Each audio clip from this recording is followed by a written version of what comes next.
And good evening and welcome back to Monday. It is Monday. We have survived a day of the week, which is a good thing to have survived.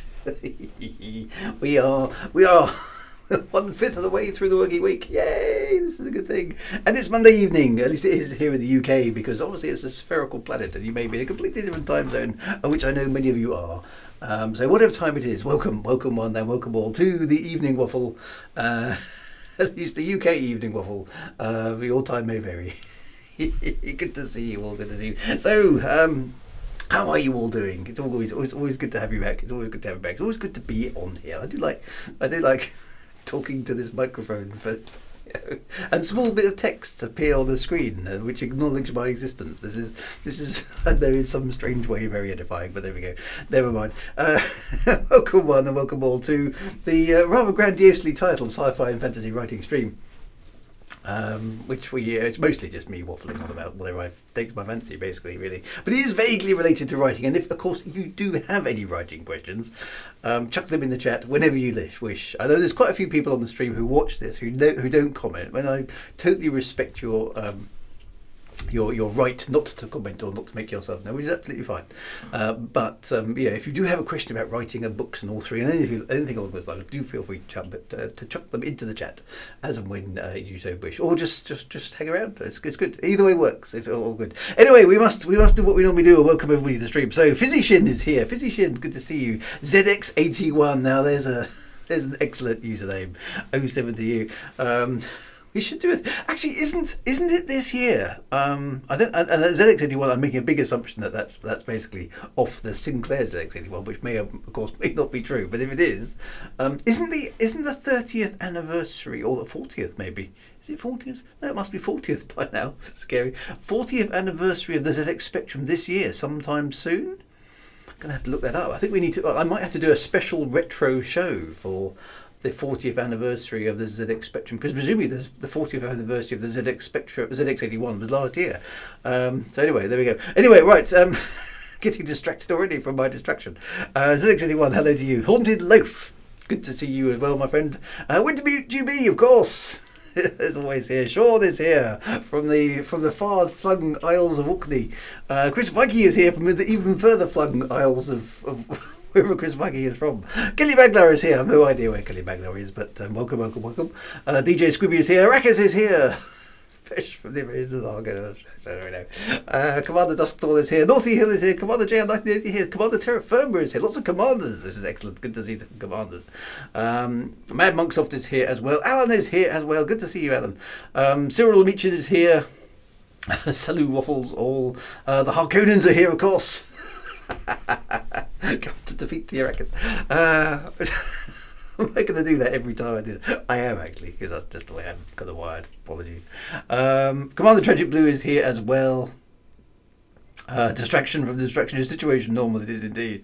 Chris Viking is not from an island, the Scandinavian peninsula, you could say, but that's about as close as you can get. When does an island become... here's the thing, actually. When does an island become a continent? Because, strictly speaking, everything's surrounded by water, isn't it? I was thinking, this is one of the things I was musing about this afternoon. It's like, okay, well, the UK is an island, okay, and the Isles of, small islands are clearly islands, right? But Australia technically is an island, isn't it? Well, it isn't an island. It's a continent. So, is it size? Is it what? What was it that separates an island? Because I mean, everything's technically an island, because if you go all the way around it, you'll end up back in the same place, won't you? Because it's surrounded by... There's more water on the earth than there is land, right? So when does it stop being an island and become something that isn't an island? Is it some sort of size? I don't know. Is it tectonic plates? ZX81 says, oh yes, my first computer, excellent. Okay, so I must admit, I never really used the ZX81. I did have a ZX Spectrum. ZX Spectrum was my second computer, so but there we go. 5 chapters into the Lords of Midnight currently, Drew. Really awesome stuff. I'm glad you're enjoying that, JL9. Yeah, that was a good fun book to write. That's quite good. Wintermute says, stream it on a Spectrum. think that might be asking a bit much of the poor old thing. And it was 40 years of the BBC last year, and the Acorn Electron next year. Is it okay? So all these anniversaries are coming up, which makes us makes us old 8-bit people feel very, very old. The Shadow Ivan is here as well. Good to see you. 40th anniversary of the ZX Spectrum is the 23rd of April. It's not that far, is it? I mean, it's only 2 weeks. I need to do some prep. That's crept up on me unexpectedly. Okay, so retro stream. Hang on, what day is the 23rd? Oh my god, it's a Saturday as well. Awesome. My retro stream. I'm going to have to do a ZX Spectrum retro stream on the Saturday the 23rd, aren't I? That's a Saturday. That's awesome. So actually, the 40th anniversary of the Spectrum happens on the day that I could normally do my retro stream. Ta-da! It's obviously supposed to be. Okay, that's quite good. Okay, so the island of North and South America. Is it tectonic plates? Now that sounds very plausible, Sean. Or is that just you making something up? I don't know. You're a very intelligent chap, so you may or may not be winding me up. I don't know. Drew could do a retro stream on the 23rd. Yes, well that's definitely a thing. We'll reserve that one. Yeah, it's something I've thought of a long time ago. I know when I was a kid that I first thought Australia was an island. An island becomes a continent when the sea levels drop enough. The Earth is an island. Well, I suppose it is in the space, yeah. Okay, so Haunted Loaf reckons a continent is... This is excellent. We've got everyone debating something completely and utterly pointless and random. A continent is a pretty arbitrary choice, says Haunted Loaf. There are certainly a lot more plates than continents. Okay. So imagine, why do Scandinavian countries have large barcodes on their ships? So they can Scandinavian. Oh, ow. Shadow Ivan says +2 is my first 128k memory. Wow, yeah, that was a big thing. The Earth is so old it's incontinent. I started with the ZX81. This is all got very confusing. Right. Alan says I had a little girl who wanted to live on an island. Her mother told her they lived on Guernsey. Want to live on an island? You too.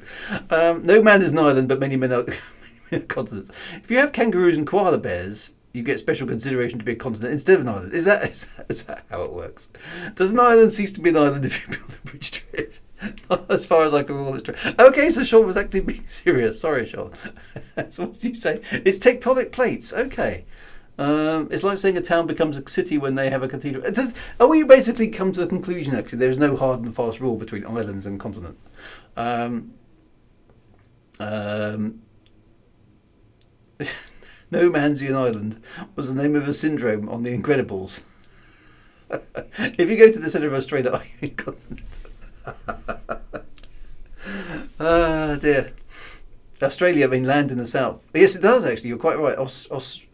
And you know, it is. That's very true. Sean says it does happen sometimes. I can be serious, but you had that short moment. Okay, so Sean's single moment of seriousness in 2020 has just been witnessed live on stream. Aurora Australia says, yes, you're quite right, Magnus. So Alan says, why is Europe known as a continent when it's just an extension of Asia? I mean, is it that arbitrary that we can just basically say, okay, it's an island, but it's too big to be once it gets beyond a certain size. I don't know. I thought you guys would know. Okay, so Haunted Loaf says, according to various authorities, there are between 4 and 7 continents. 6 and 7 are the most common counts, but there is disagreement over whether Europe and Asia are separate. Well then, they're not, are they? I mean, they're the same landmass. Cities do not need to have a cathedral, but a charter declaring they're a city, right? Okay, I'm wondering if Drew could go a moment without giggling. No, that's impossible. So Eurasia's a continent. That's right. Every piece of land is surrounded by water, so that means we all live on an island. Well, that's kind of how I got a bit confused. That's where this whole conversation started with. Europe is separated from Russia by the Urals. Okay, so but that's a mountain. Is that a mountain? That's back to the tectonic plates. So maybe that's how it works. I don't know.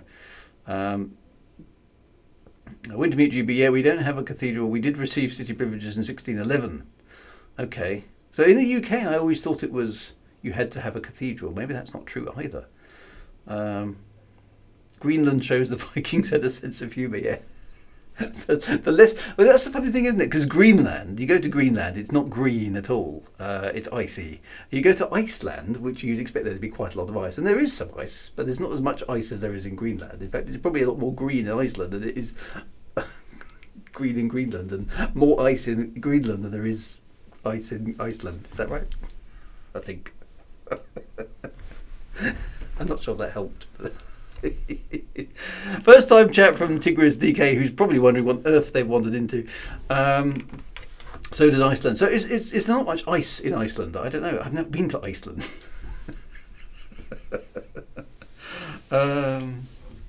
Yeah, mind vibe. I thought that a cathedral gave you city status in the UK.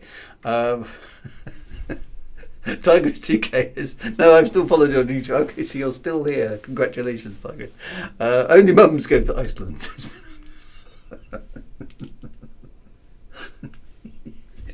So okay, so I think all we can. I got the joke anyway, Mad Monks. I'm sorry. Dear. Everybody's got a different explanation for everything tonight. We are certainly no closer to finding our way to the truth than where we started. Probably further away, in fact. Apparently Greenland was named by Eric the Red, who got exiled there and wanted to attract more people. Oh dear. You guys, what can I do? So yeah, it was a vaguely... I thought, actually, for me, it was a vaguely sensible question. Okay, so Commander Terraformer is trying, against all odds, to inject a vague amount of sanity into the Twitch chat tonight. Eurasia and North America. Okay, so Eurasia is what? That's Europe and Asia, right? North America, South America, Africa, Australia, and Antarctica. There are only 6. Not 7, unless you consider India a separate continent, which of course is separated by the Himalayas, which is a tectonic plate. So, okay. Wow,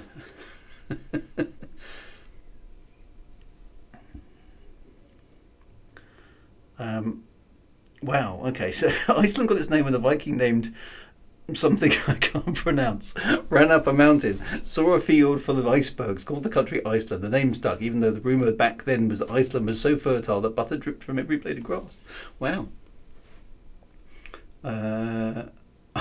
There's Switzerland. Where does that name come from? Yeah, okay. Africa's only separated from the ocean by the Suez Canal. That's true, and we made that. That was homemade, wasn't it?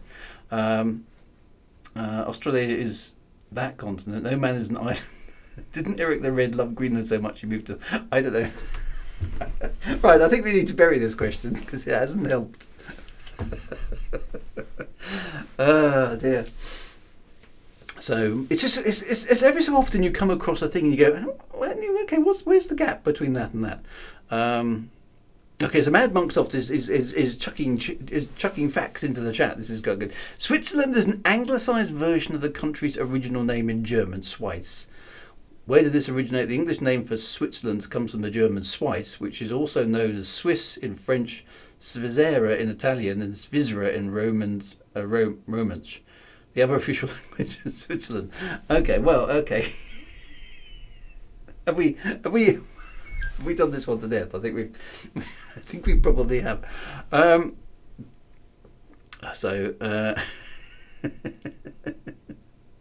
The continent of Great Britain. Yeah, no, I don't think that works. Well, I think at least actually Sean may be able to chip in here with the Scottish view on things. Isn't there at least a tectonic fault between the north part of Scotland and the south part of Scotland, where basically Loch Ness runs through it, in sort of diagonally through? Is that two separate continental plates, or is that just a geological fault? Yeah. I don't know. Yeah. Do they have waffles in Greenland? This is an important consideration. So, by the way, where's Middle Earth? I don't have no idea. New Zealand, except the Shire, which is in Kent. Which is now sort of gridlocked. There was, two plates collided and then sort of welded together. Okay, so we've got an old tectonic fault in Scotland, which is now kind of fixed. Okay, so Confusing. Anyway. This part of Middle Earth is suggestive of Europe. Okay, so I always thought Middle Earth was a sort of a Europe analogy or something. Okay, the environs of the Shire resemble England, but more specifically the West Midlands, with the town that's in Hobbiton on the same latitude as Oxford. Okay, so that's quite cool. California should have its own continent because of the fault line of the Pacific Plate. Now, yeah, so that's sort of storing itself up for trouble in the future, isn't it? Okay, so if Hobbiton is the same latitude of Oxford, where is Mordor then, or Mordor as they say on the film? I never understood that pronunciation. Everything was very highly emphasised in the film, and I didn't know if that was for effect or whether that's actually what Tolkien intended. London, says Sean. It's Brixton. Okay. Manchester. So Manchester's actually, I think, north of Oxford. Mordor is Birmingham. Basically, everybody's chucking in their least favourite locale. Mordor is Sweden. Seems a bit harsh. I kind of expect. Thinking about. Maybe how far away is? I don't know what the scale of the map is. How far from the Shire to Mordor is it? Is it a few hundred miles, or what is it? Mordor is absolutely Dagenham in Essex. Mordor is the HMRC. Okay, for non-English people, that's basically the tax service. Tolkien was brought up in Birmingham. Okay, taking his chance from Tolkien is just middle of his part of our own earth, but from a previous era. Okay, the Shire is in southwest England. The Grey Havens is in Ireland. Helm's Deep is near Basel, which is in Switzerland. Adoras is Bavaria. And Mordor is perhaps appropriately in Transylvania. Okay. You can get Mordors in BQ. This is very true. Yes. We'll never have to hear the name of Mordor again because Daggert's been cancelled. Oh dear. This is a good one tonight. This is good. Manchester. Okay, so it's 1,100 miles between the Shire and Mordor. That's a fair old. It's been a Mordor. Yes, there has. I don't know. Did anybody else notice that with the films? Though it's like Mordor. You have to sort of say it in a very curious sort of a way. And Sauron. I always thought it was Sauron when I read the books years and years ago. But I'll stand to be corrected because I think Tolkien was all over his languages, wasn't he? That's where he started from with his pronunciations and stuff. I always thought that was just a bit peculiar, the way that those names were emphasised and stuff. But there we go. Anyway, so continents, islands, and Middle Earth have got nothing to do whatsoever. I was thinking, can I segue smoothly between all these topics? And the answer to that is absolutely not. No. Surely Barad-dûr is the HMRC, the Tower of the All-Seeing Evil Eye. I think you could be right there, Gilly Bagler. Try and keep a low profile, don't get spotted. I think the actor who played Elrond pronounced Mordor strangely. Yeah, that was what's his real name? Mr. Anderson. I can't see him in. The problem with the problem. Yeah, you have this problem with all sorts of films, don't you? Is it Hugo Weaving? I'm not very good with actors and actresses' names. But when you see them in one thing and you get used to them, so to me, he's always the guy in The Matrix. Okay, Mr. Anderson, and so when he's Elrond, I kind of keep expecting to say him saying, "Yes, halfling," and it's just I don't because they've got the same voice. One does not simply. How to pronounce this? Yeah. Tolkien got a lot of names from the east coast of Scotland. Oh, did he, Sean? That's interesting. And he was also Megatron and Agent Smith from The Matrix, of course. That's how I tend to think of him.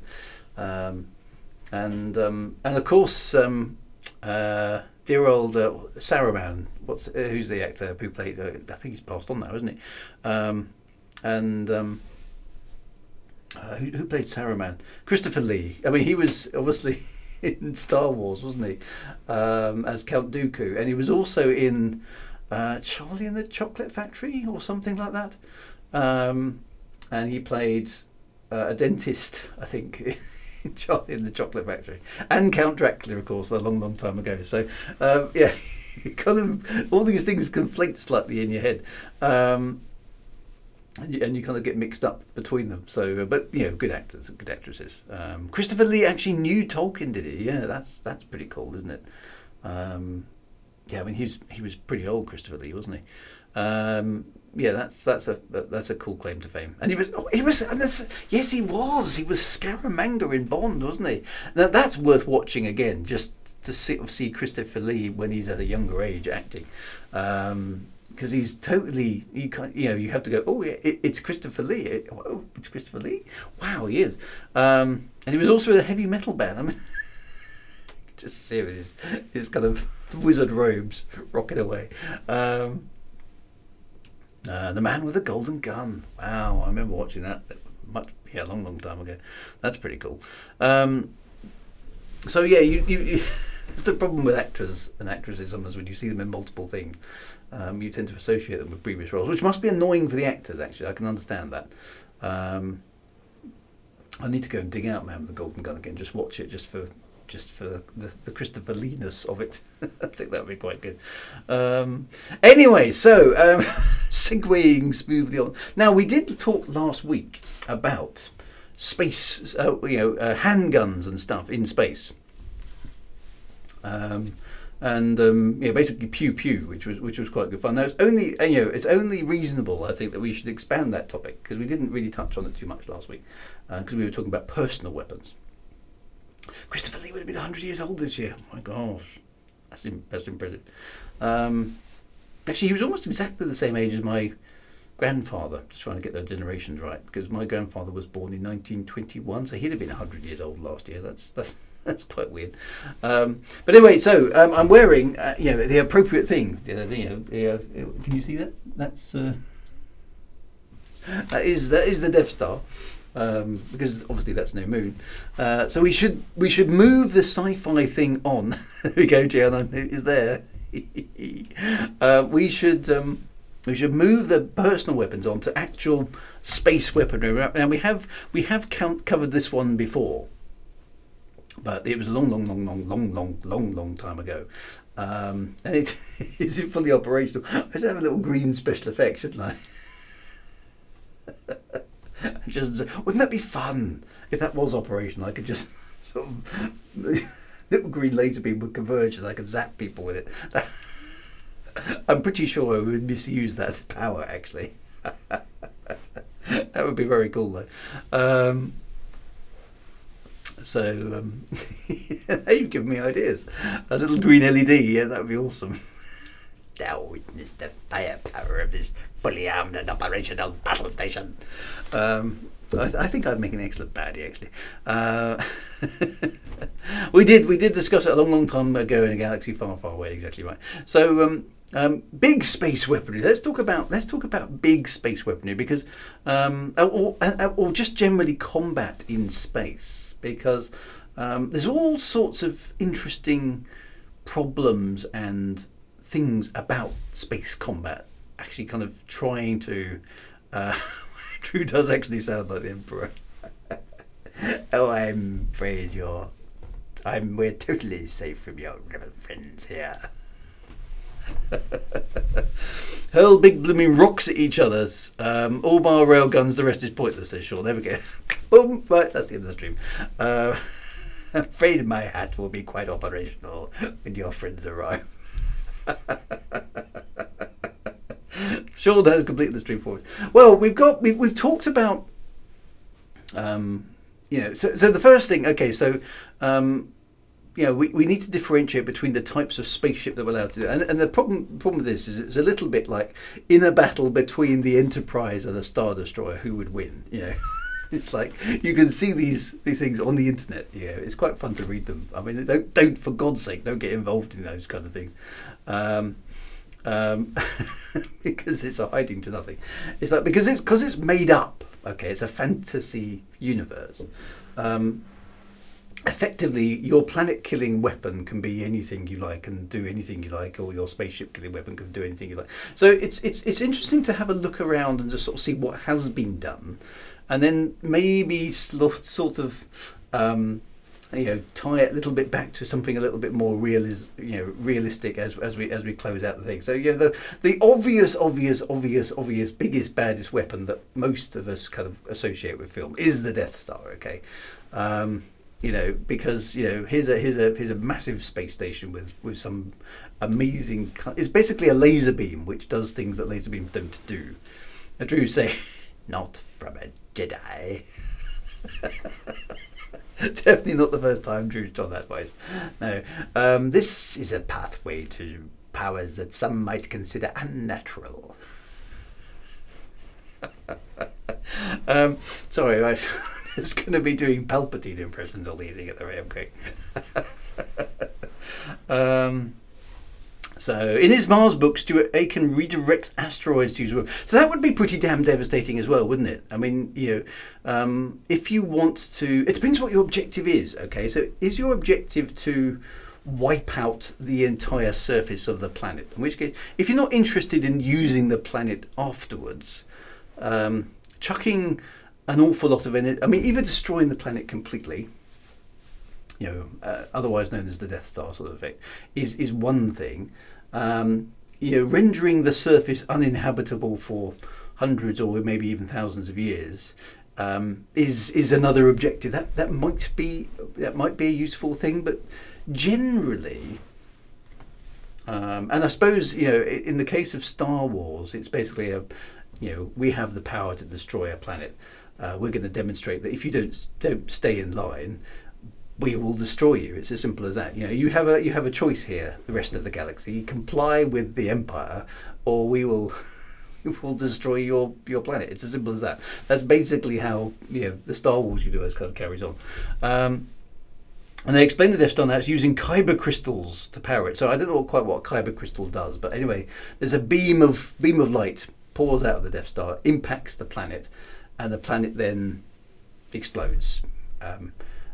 Believe it explodes extremely fast. Actually, it's a very, very violent explosion. Even in the updated versions of Star Wars, when the beam of and we discussed this last week. Is it a laser? Because it isn't really a laser, is it? The beam of whatever it is hits the planet, and basically the planet just explodes, doesn't it? Into pieces within a few seconds, and that's it. So that is it a realistic weapon? Well, no, it's not really a realistic weapon. But it's the sort of thing that shows up in science fiction quite a lot. I noticed that Chris Roberts of Star Citizen fame, he's very fond of massive, overpowered planet-killing weapons as well. Virtually every single game that I've been playing of his, and I've been going through his Wing Commander series on my retro stream, is we always seem to get to a stage about 3/4 of the way in through the game where suddenly up comes the planet-killing weapon. We're just about to reach that stage in the current game, and every previous game there's been some sort of planet-killing weapon, which you basically need a very, very, very, very, very large but very, very vulnerable spaceship to deploy the super killing weapon at the planet, and so super killing weapons are cool. It's the same thing used for lightsabers. Okay, so kyber crystals are what power lightsabers and the Death Star's energy ray. Okay, so it's basically a whopping lightsaber burst, right? Okay, so a giant lightsaber, first time chat from Killian, Dark Forest. Not sure what that's referring to. Did I miss a quote? So that's a way. Let's blow up a planet. Now, is that a sensible thing to do? I mean, maybe if planets are expendable by the time of the Star Wars kind of thing, then maybe it does make sense to blow up a planet. But you would have thought it would be kind of it's a bit of a waste, isn't it? Blowing up a perfectly decent planet. And there's it again, depending on your objective, if you actually work out the amount of energy it would take to completely pulverise a planet. It's actually quite a lot. So if you just want the people off the planet, probably a lot easier just to kill them and then leave the planet intact. Which maybe is where we come back to Alan's thing about Stuart Aiken. And Stuart is an author friend of mine who. And Alan's who does write some sci-fi as well. So chucking asteroids at a planet will probably destroy the surface quite effectively, particularly if you use a large asteroid.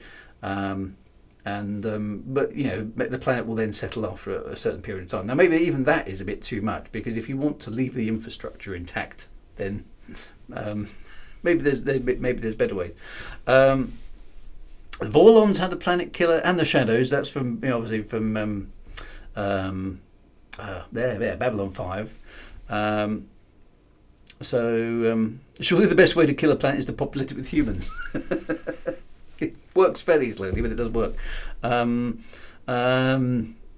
Says Commander Terraform, there are plenty of planets. Blow it up. And of course, yes, the Vogons destroy planets. I mean, they're very effective at destroying planets, aren't they? The Vogons just demolish them make place for hyperspace bypasses.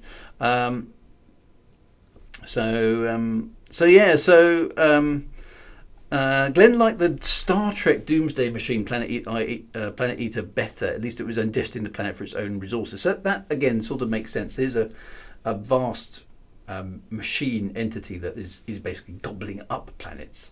And eating it and using the proceeds kind of resources to power itself. It's a sort of doomsday weapon, isn't it? That keeps going and keeps going and keeps going and basically eats solar systems. The Narn homeworld was bombarded by mass drivers. Okay, so there is a lot of hit the population with a spare room tax. Keep all the infrastructure intact. Dark Forest is probably a reference to the novel by Lou. How do you pronounce that? Haunted Level. I haven't heard that one. Okay, there's stuff I need to look up there. I've missed that one. So there's no shortage of planet-killing weapons. So we've obviously decided that somewhere along in the science fiction thing that just blowing people up isn't enough, blowing spaceships up isn't enough, blowing continents up and causing massive devastation isn't enough. Let's wipe out an entire planet. That seems to be a thing that we've have to increase to. Here we go. Here's the explanation. Kellen, Dark Forest. The universe is a dark forest where every civilization is hunting down every other civilization. Civilizations expand, but the universe only has a limited amount of matter. Okay, so basically what you're saying is it will always come up against conflict eventually. Glenn says, we are doing a good job of killing ourselves and our environment, but the Earth will be around longer after we mess it up. Yeah, you see, it's obviously a topic that not everybody agrees on, but global warming or climate change, whatever you want to call it.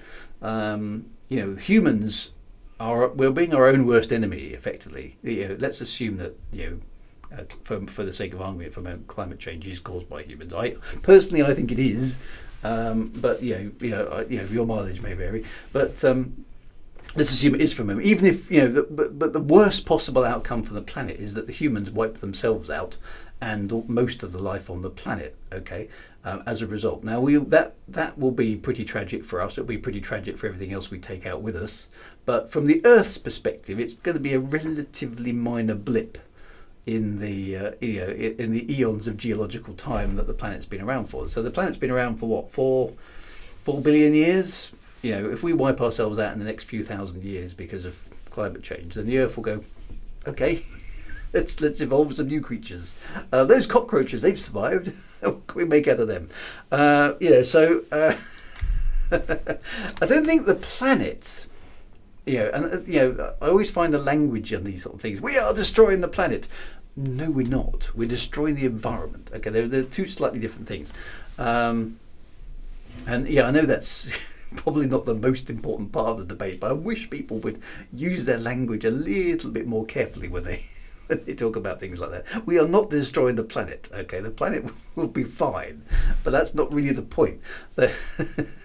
We are destroying the environment, and the environment will also be fine eventually, because the environment doesn't care.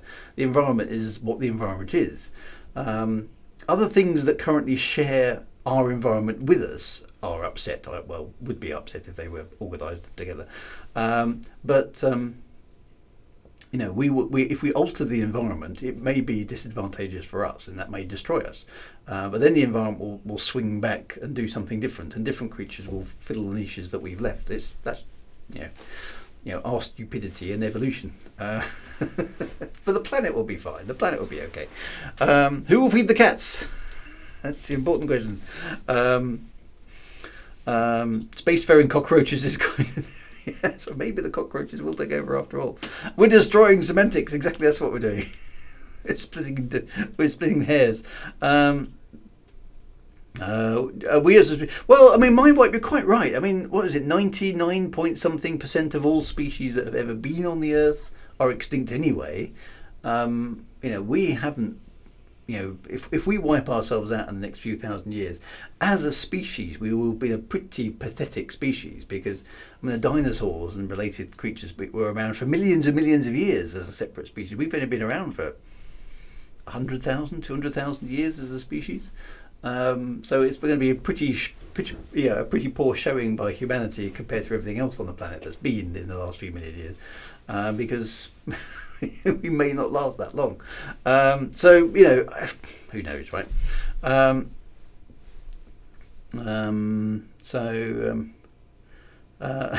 Monksoft has been trained with a ninja strike that guarantees to kill anyone in 150 years. We may be a very short chapter in Earth's history. Chris says, I have altered the environment. Pray I don't alter it any further. Actually, that's Darth Vader, isn't it? Not the Emperor. But the dinosaurs never developed daytime TV. How do we know? We can never be labelled as a failed species.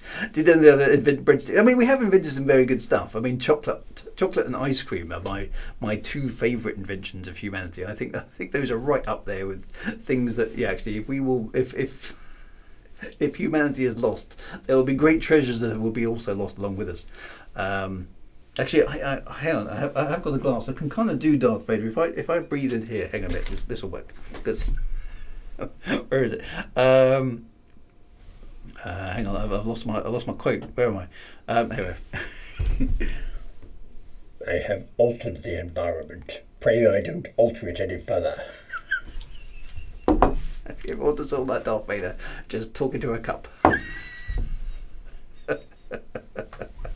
Dear, sorry. So breadsticks. Disney daytime TV show called Dinosaurs. Some part in the past, Mars stopped being alright, and eventually life on Earth will die. That's true. I mean, at some point, if the, I suppose, injecting a, don't give up the day job, Drew. I wish I could actually. Sort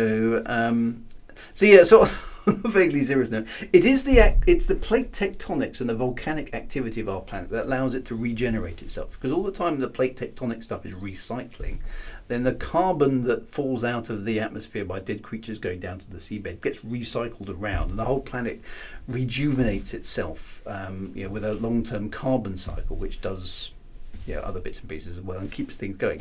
Now, once I think I'm right in saying, at least this is how I understand the theory, is once the plate tectonics stop,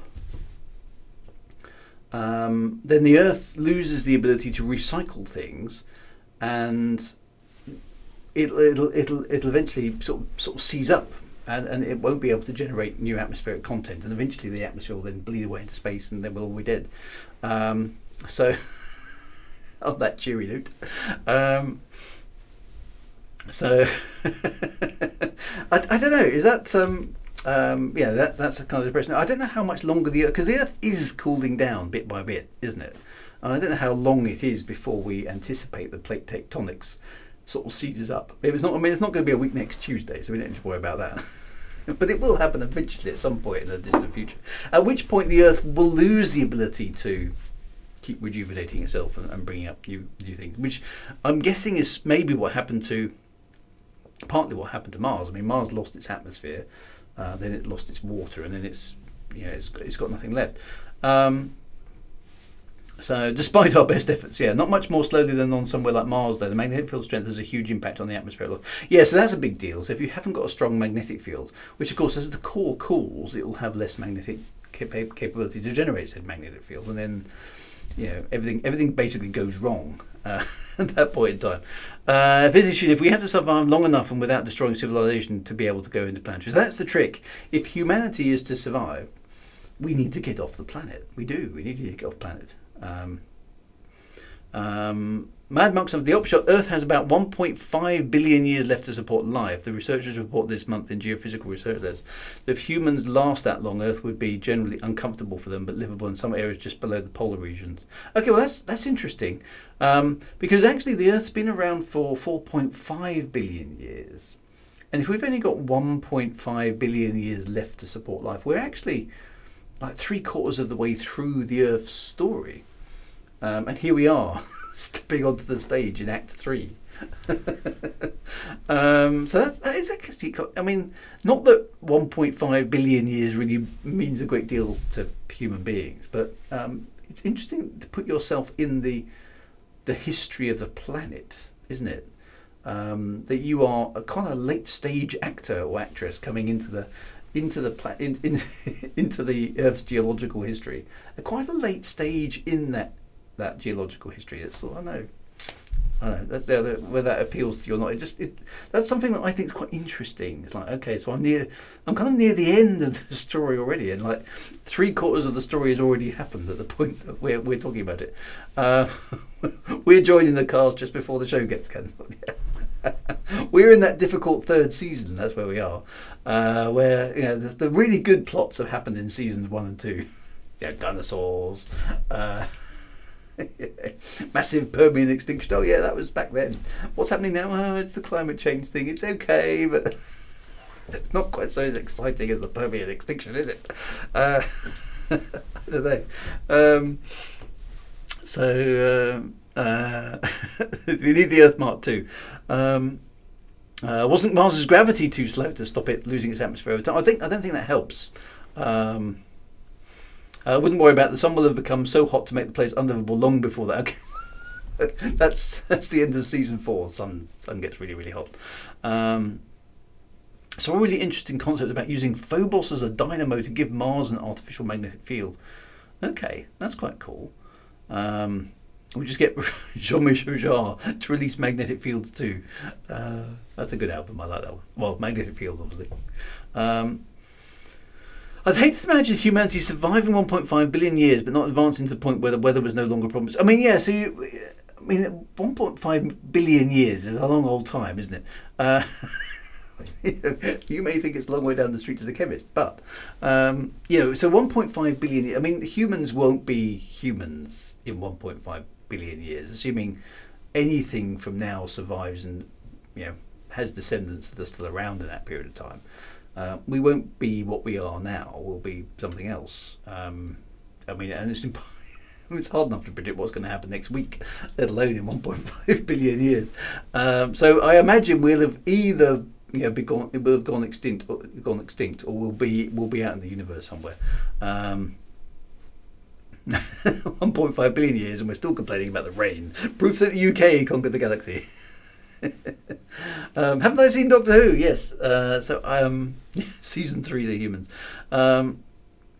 There have been serious proposals to gradually move the Earth further away from the Sun, but all of the ideas have problems. So you're talking about incredible astrophysics engineering by that point.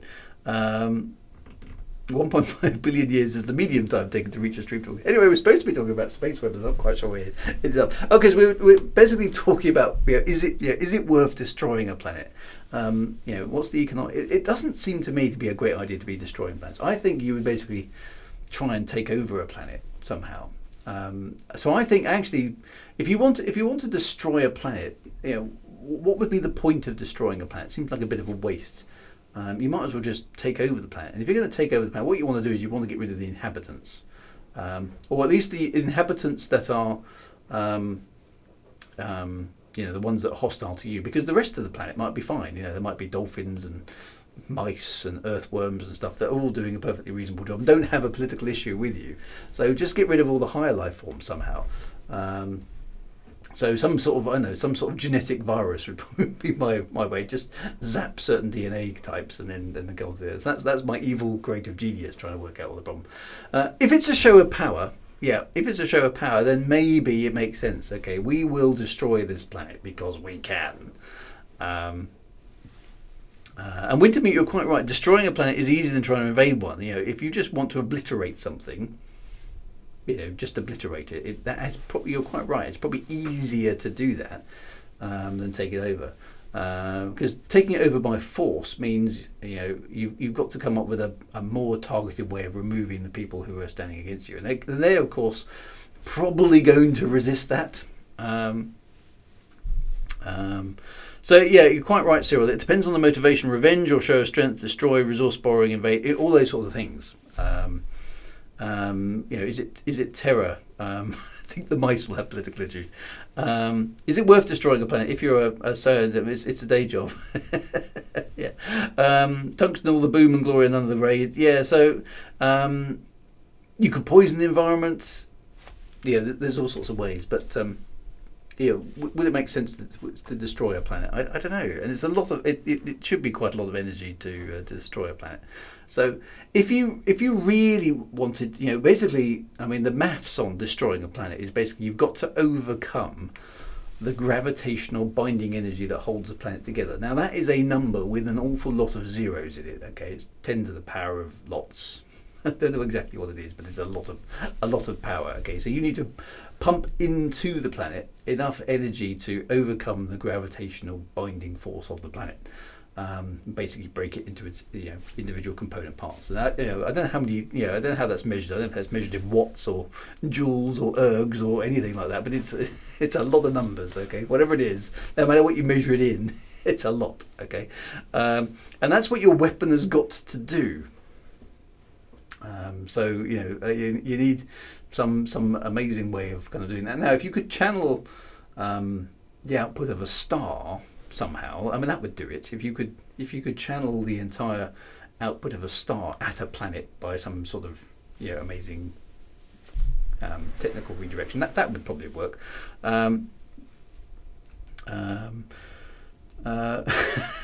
Mind wipe, destroy a planet in 2 steps. Step 1, get Q. Step 2, he snaps his fingers. That's it. I mean, you can. I mean, that's pretty much magic, isn't it? Okay, so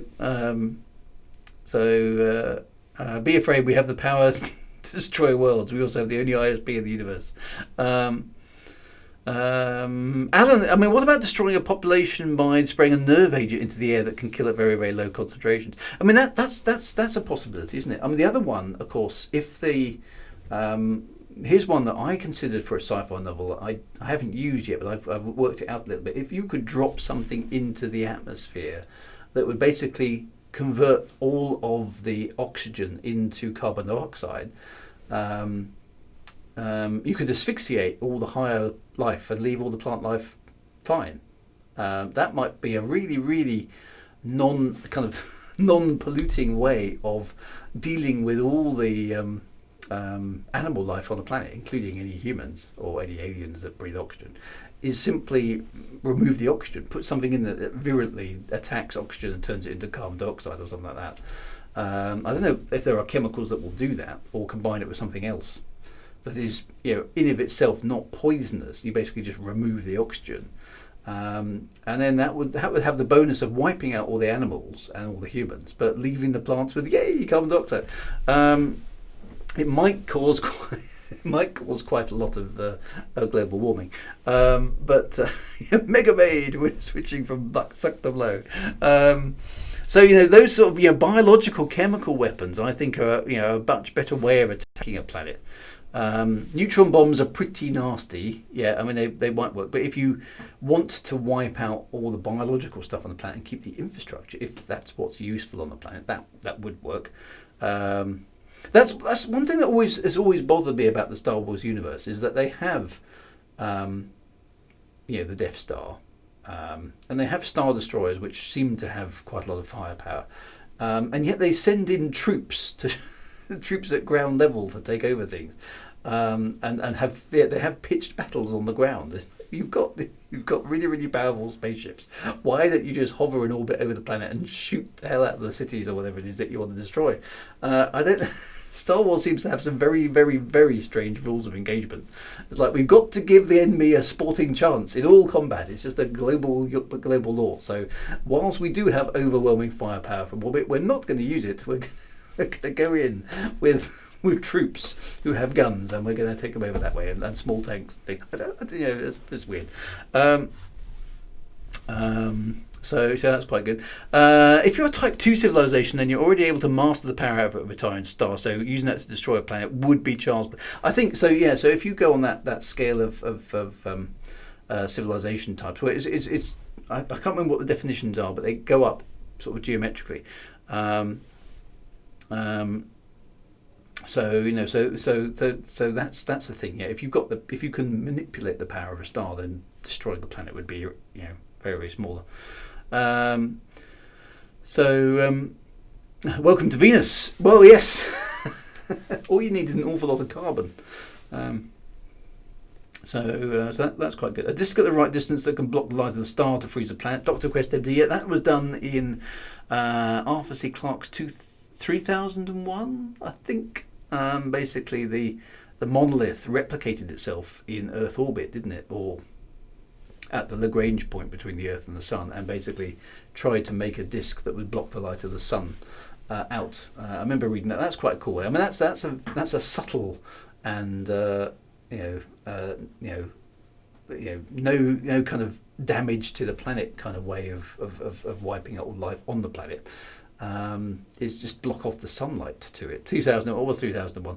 Happened in Austin Powers as well. So there's a way you could basically just freeze the planet by taking off the sunlight. That's one thing that always bothered me in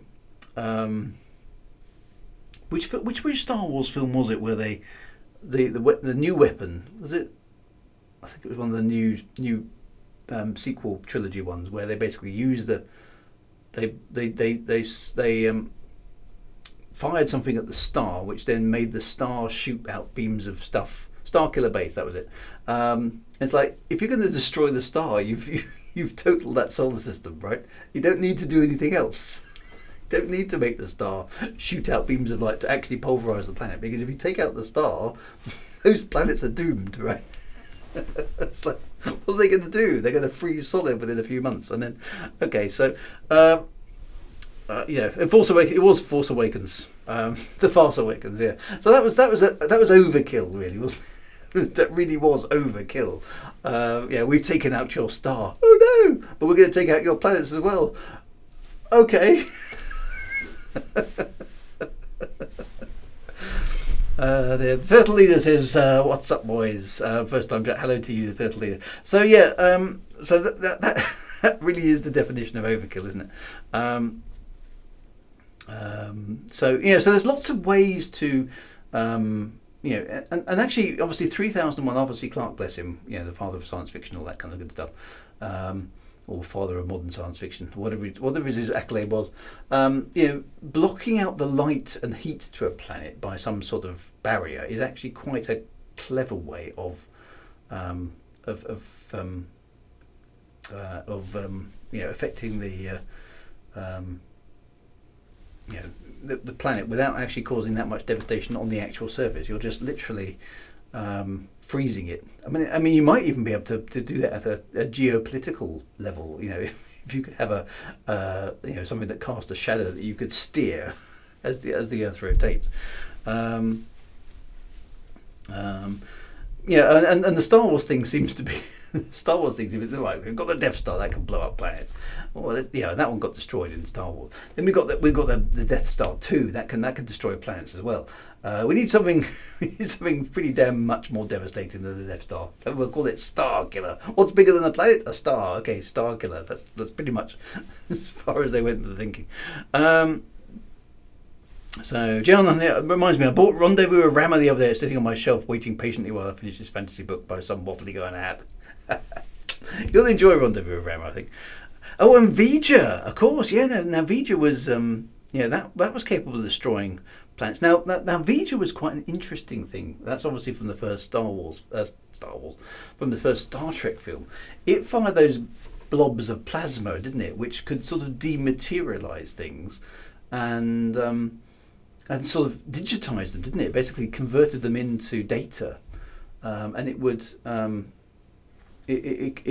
it could do that. Now it was going to sort of effectively sterilize the surface of the Earth and remove the carbon-based infestation, i.e., us, from the surface of the Earth, because its relentless machine logic assumed that we were sort of interfering with the true purpose of its creator. So you might be unlucky just to get some alien computer intelligence come along and decide that we're an infestation, which actually might not be all that far from the truth, and take us out. So there's lots of ways in the sort of science fiction pantheon to destroy planets. It's something that's been given quite a lot of consideration, I think. Sadly, Vija failed. In Halo, it crops up in computer games as well. In Halo, the Forerunners have the power to destroy sentient life in the galaxy, leaving planets untouched. And Unicron as well. Yes. So Starkiller was Luke's original name. Says one. Okay. Antimatter weapons. It could always chuck a bit. Antimatter is always something that's worth chucking into things, isn't it? Or not. So there's lots of ways. Oh yeah, of course the antimatter thing was from Star Trek again, wasn't it? In the new movies where they just create a portable. Actually, no, it wasn't antimatter. It was red matter. That's what I'm thinking of. That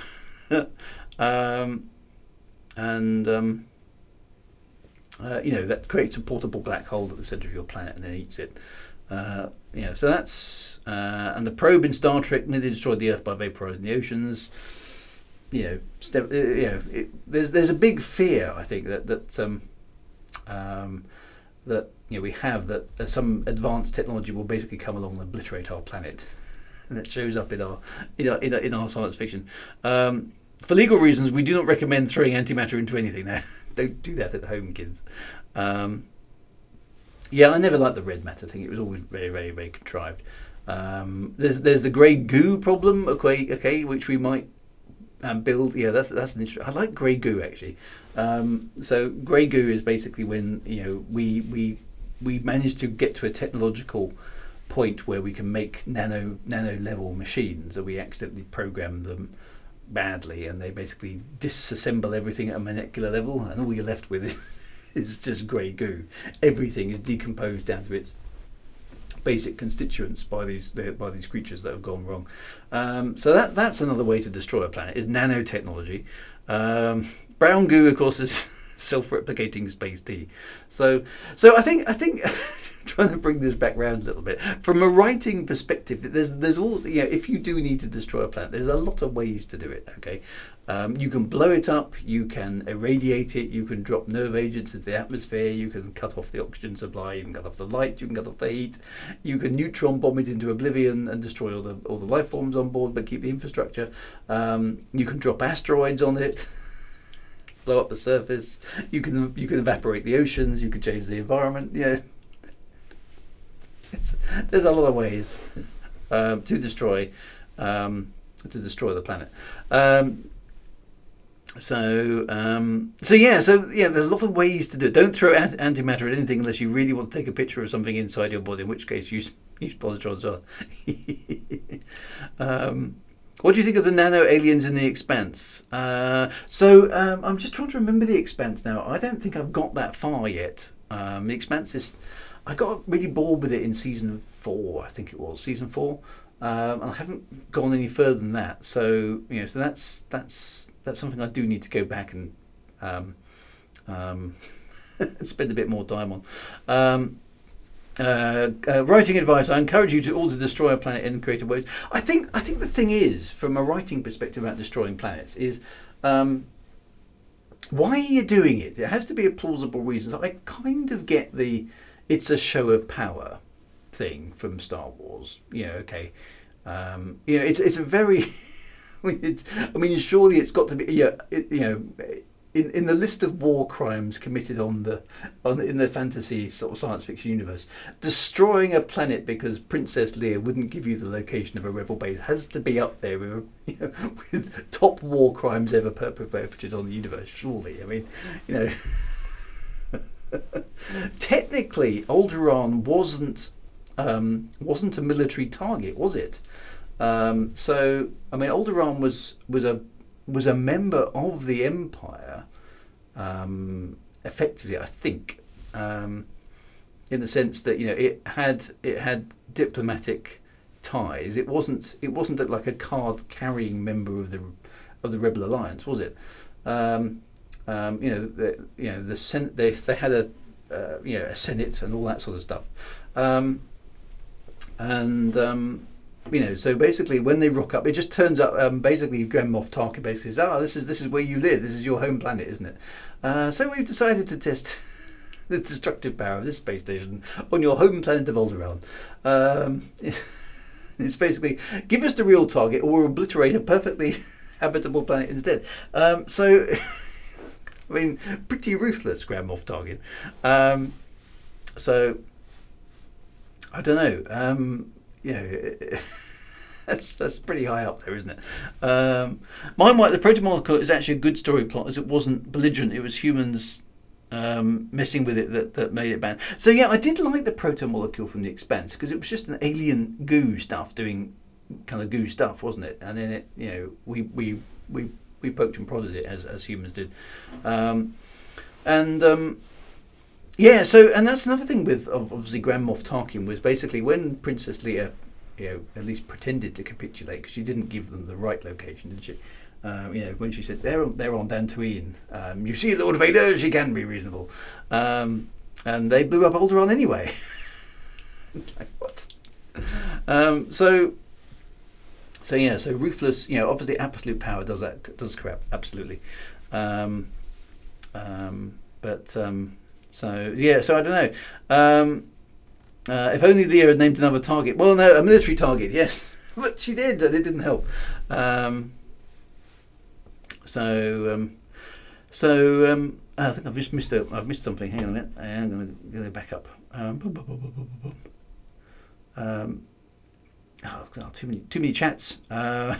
Commander Dustle, in Mass Effect, 2 races cooperate to stop the population increase of another race by making females infertile with genetic mutations from a bioweapon. See, that's quite interesting, because that's ethically very dodge. But if you're under threat from overpopulation, from another race, what do you do?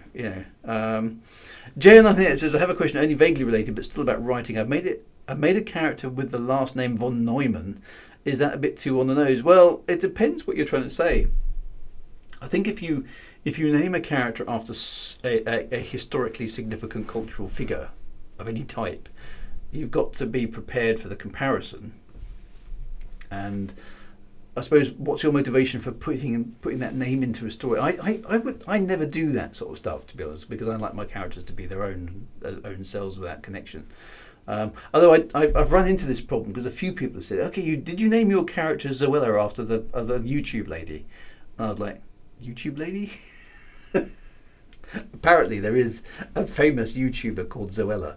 I didn't know this until just the other week, because I don't normally go on YouTube and search for my character names.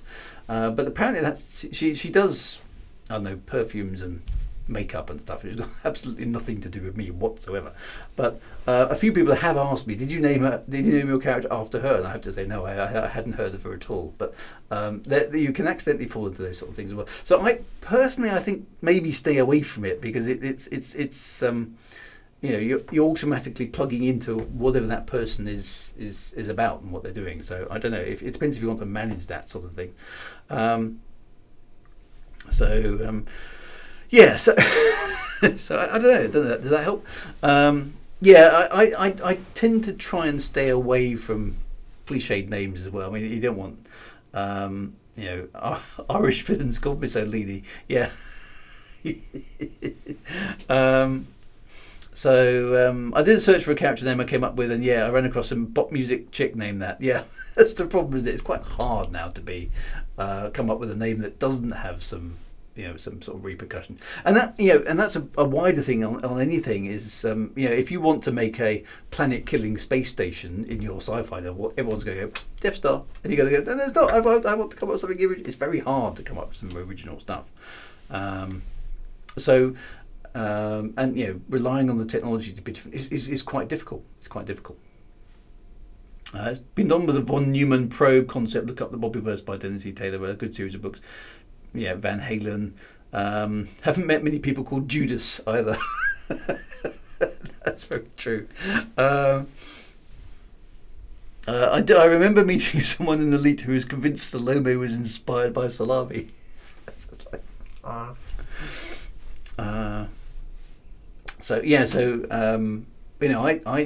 For that I've just borrowed some. It's a biblical. I'm not sure if Salome is actually in the Bible. I can't remember now. I know basically she's the girl who wanted John the Baptist's head on a platter, and I basically transposed that and used that for different reasons, and then wrapped a whole bunch of other mysteries around there. But I like the name Salome because it was a bit evocative. It had that. And the reason for using that name is simply to kind of leverage some other bits and pieces. So, so Oscar Wilde and all that kind of stuff.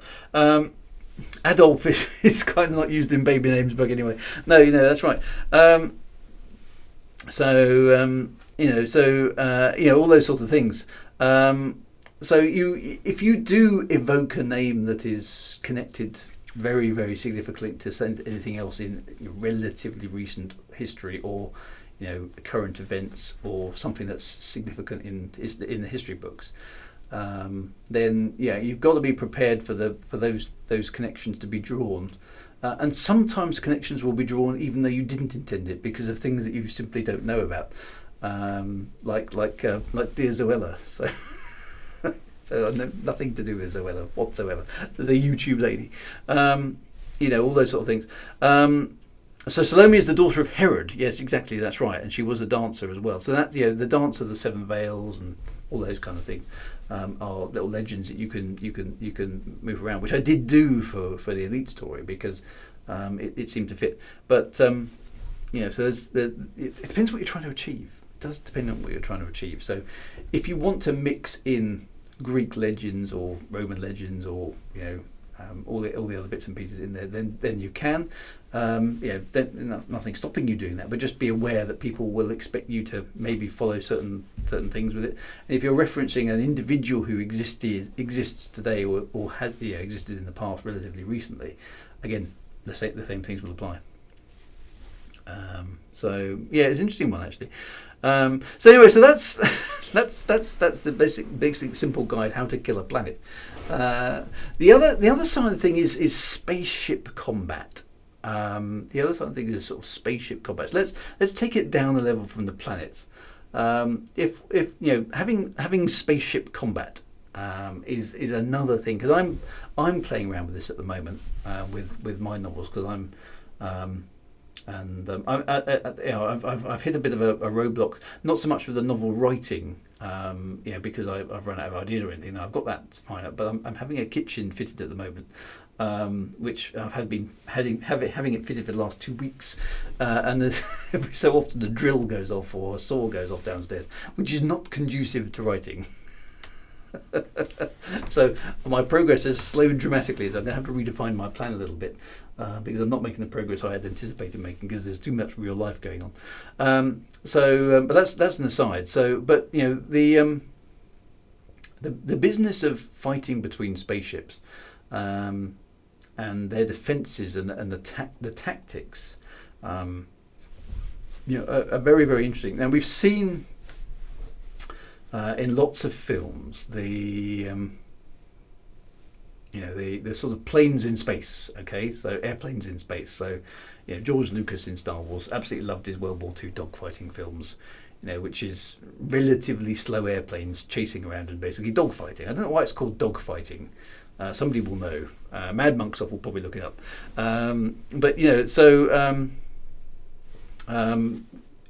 Spaceships fight each other by getting on each other's tails and shooting at each other. Okay, That's unlikely to happen. um, so you know, so yeah, Glenn's got the observation there. You know, spaceship combat. If it feels like nowadays, if you're not doing it in real Newtonian physics, it's just labelled as silly. Because we've got a bit more sophisticated nowadays. We know what space is like. We know that, you know, it's not, you don't fly around in space like an atmosphere. It's okay. So Chris says it's the way they circle and nip at each other. Okay, so that's where dogfighting comes in. So it's actually derived from literal dogfighting. Okay, dogfighting in pits for money. Okay, well, that's horrible, but yeah, I suppose it was obviously a thing. So basically, you get your spaceship on the person, you know, behind the spaceship that you want to kill, and you basically shoot at it, which, you know, is fun to watch, quite satisfying, and I suppose for, you know, if you don't know much about space, it's kind of like, oh, it's in space. There's stars, there's laser beams, and, you know, you're shooting things. It's the sort of thing that most space games do, because it's so familiar and kind of intuitive, I suppose, for us. That's how machines fight. They maneuver against each other in 3 dimensions and shoot at each other. Now that was very much the case in sort of World War One and World War Two. Now, as you get into the jet age and, you know, the electronics start taking over, there we go. Mad Monk Soft has found the definition. You know, so you know, in modern air combat, you don't see your opponent. It's all computers and, you know, countermeasures and missiles and stuff. Okay, so you engage your target from beyond visual range. You don't even see it. You know, so I don't know how many. I assume modern fighter jets still have some sort of cannon gun on board, but, you know, their primary weapons are going to be electronic jamming and you know, obfuscation techniques and obviously missiles.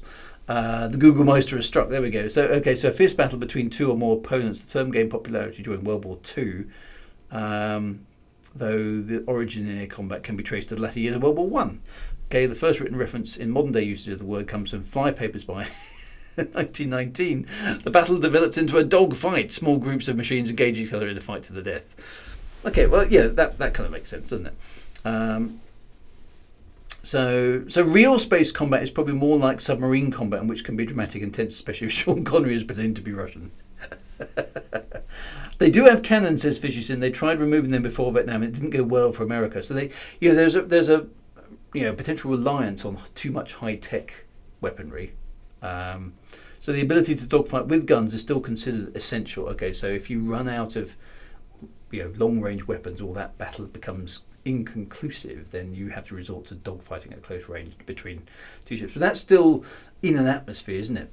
So if you when you go into space, of course, you've got this whole 6 degrees of freedom. Now, the other thing, of course, in air combat is you've got limited space in which to move. You know, I don't know what the ceiling of a a jet fighter is, but let's say it's, I don't know, 50,000 feet or 65,000 feet or whatever it happens to be. There's a limited corridor of space. You obviously got the ground. You can't fly under the ground with an aircraft. That goes badly. You can only go so high. So you've got a kind of column in the air to manoeuvre in, and a limited amount of space. So whilst it is 3D combat, it's kind of not, almost, isn't it? Because you've got a limited amount of stuff. But in space, it's much harder to hide, right? You can't hide behind a mountain range. You can't hide at a low level altitude. You can't, obfuscate yourself as well from detection. So that is a big problem. Is okay if you do have a fleet of space warships at your disposal. Where do they start from and where are they going? So, you know, if you're on planet A with your fleet and you want to attack planet B where there's another invasion fleet, then planet B is going to see you coming much earlier than you would ideally want. So, you know, because it's going to take you some time to get from planet A to planet B. There's no sort of staging ground. There's no, we will secure this piece of territory first before we move on. because the distances are just too enormous. So, and if you want to watch realistic space fighter combat, watch Babylon 5. So Babylon 5 does the whole 6 degrees of motion. So it's decoupling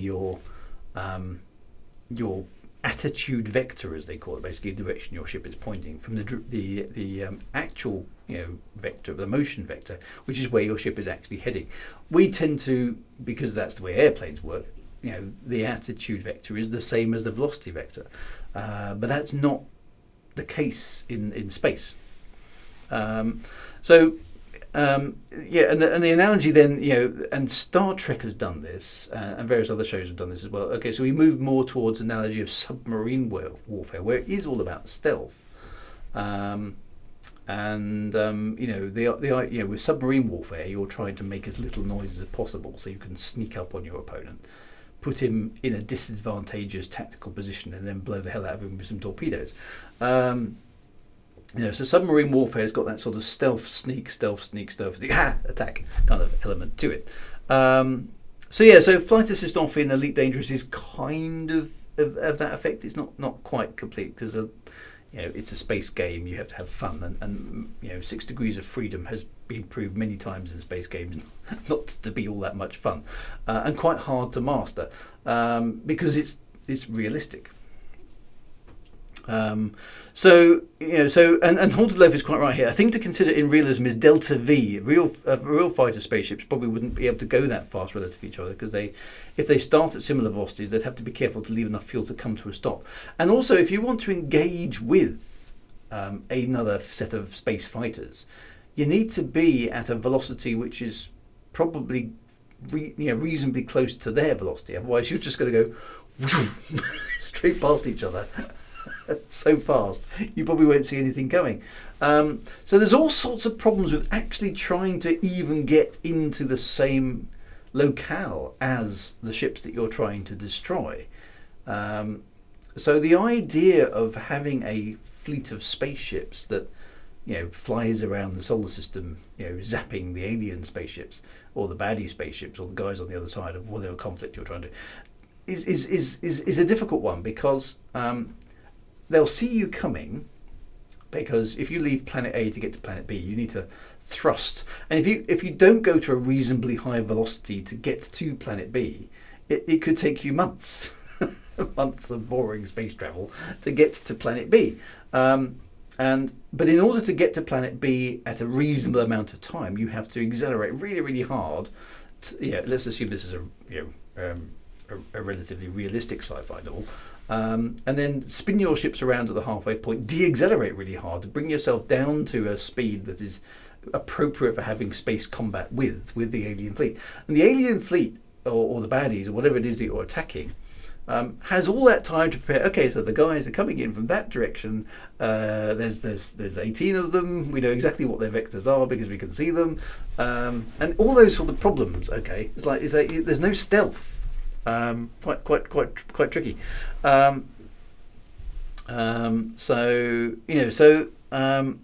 If you accelerate, there's only if you've got human beings on board, there's only so much acceleration a human body can take. If you accelerate, let's say at 1g, which gives conveniently also gives you kind of effectively artificial gravity on board the ship. And then flip over halfway and decelerate at 1g, which also gives you the gravity. It's still going to take you quite a few days to get. Let's say we wanted to attack the Martians, for sake of argument. Depending on where Mars and Earth are in their orbits at the time, it might take you from a few days to several weeks of travel to get there. And then your ship will be light, and presumably you want your space fighters to come back again. You're going to have to carry enough fuel to get back home again. It puts you at a massive disadvantage if you leave the safety of your planet to go and attack another one.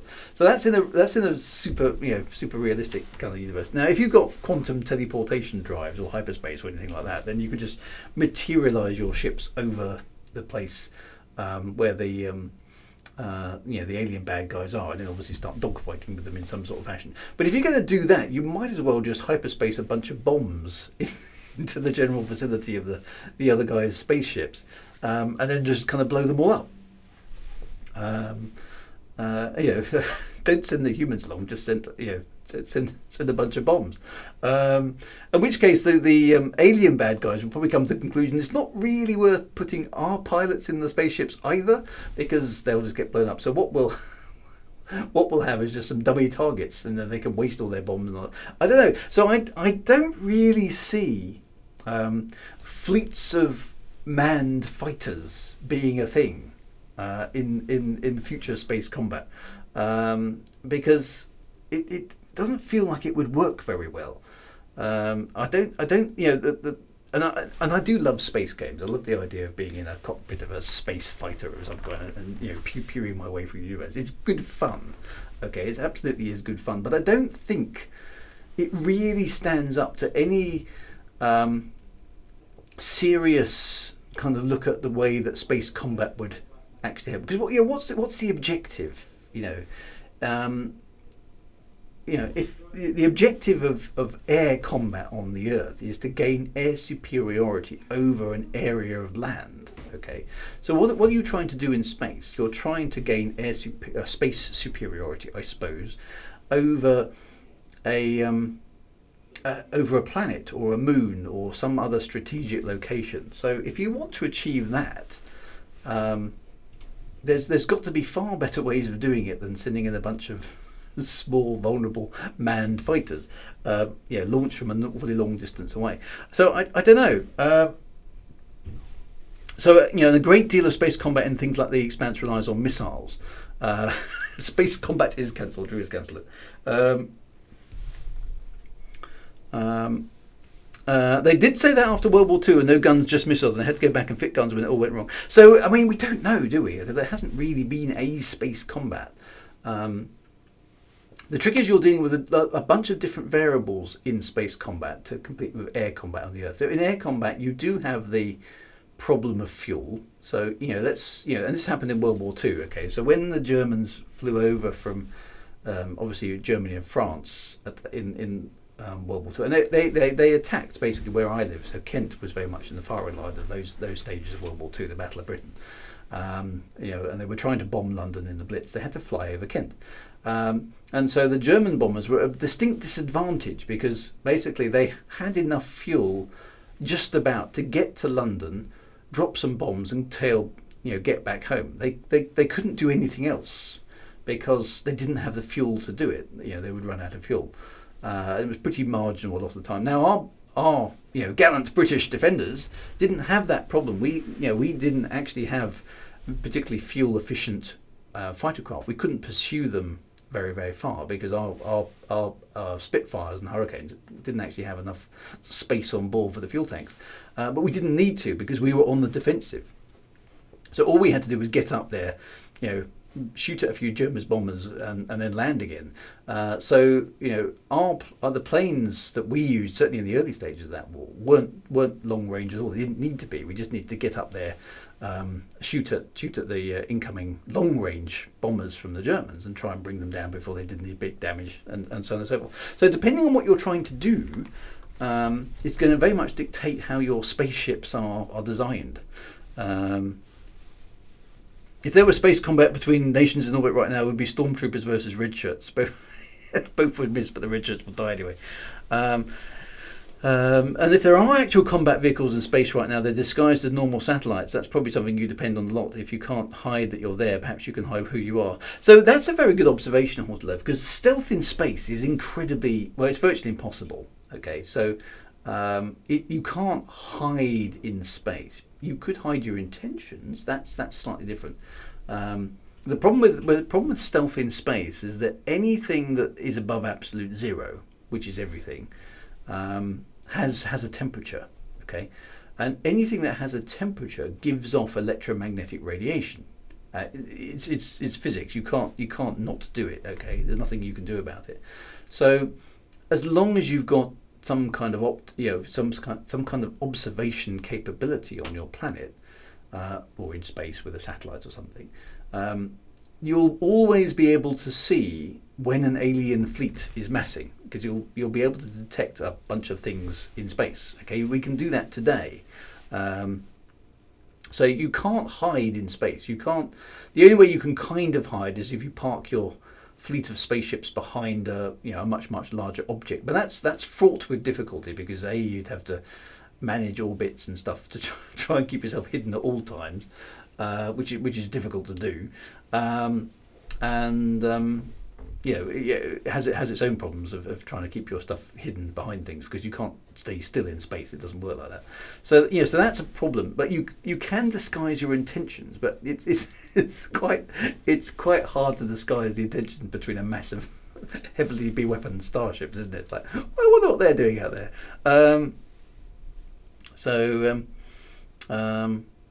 All those brave British pilots in the Battle of Britain, most successful who were a Polish squadron. Yes, indeed. So we mustn't forget all the allies in there as well. But it's the technology that's involved in there that's kind of interesting. You can hide behind planets they're big, but not for very long, because if you're going to hide behind a planet, if you decide that you're not in an orbit, then you have to neutralise your velocity. I mean, I suppose maybe a Lagrange point would work. Things like that. Use the clouds and space dust. Trouble is, there's never enough space dust around when you want it, is there? I've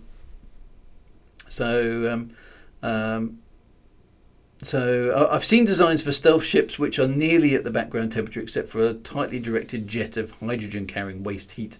So I don't know. I'm not sure if that would work because the waste heat you're going to spot. Surely, you're going to see a plume of energy. And then if the spaceship has anything alive on it, then being at background temperature isn't very pleasant. So you probably wouldn't want to be on one of those sort of spaceships. But you could do false signals and decoys. That's probably got some legs, I would say. Have your ship do a lot of outgassing to look like so disguising yourself as an interstellar object, that's not a bad call. Floating amongst a relatively dense asteroid or pretending to be an asteroid, that might work. So it's kind of going into it. So there are lots of problems with trying to hide in space. It's tricky. It's very, very tricky. And then it comes down to, okay, so what sort of, then you've got the tactics. Okay, so the problem with flying around in the solar system at any kind of sensible long range is that you've got the problem of the speed of light not being fast enough. So if for example, we've got a battle fleet here in Earth orbit, and there's the bad guys have got a battle fleet in Mars orbit. Okay, now when they're at their closest, the distance between Earth and Mars is about 15 light minutes. I think it's about 15 light minutes. And when they're far apart, it's hours. Okay, so because of the speed of light, if we send out a radar pulse or something like that from Earth to Mars to determine where the enemy fleet is, by the time we get the radar return back, because you have to have the double the distance because the radar return has to come back and process it, any information we have on the enemy's whereabouts is at least 30 minutes old.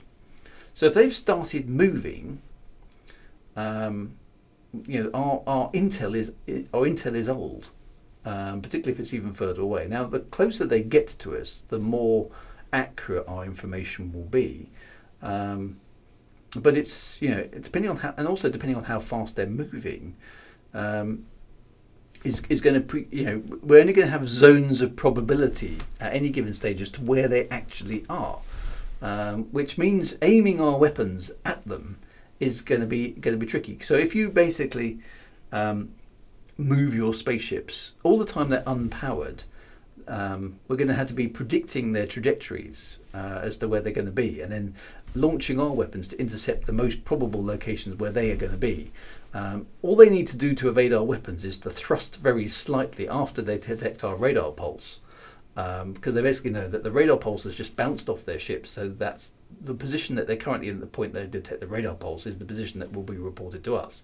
So all you have to do to evade that is the moment you detect the radar pulse is to then switch on your engines and change your trajectory a bit, and then shut them down again. Now we would detect the change because of the emissions coming back out. So, and then it becomes an interesting, the tactics of space combat I think would be very interesting, because you would probably be using radar and maybe laser and emission detection things, but they can only operate at the speed of light.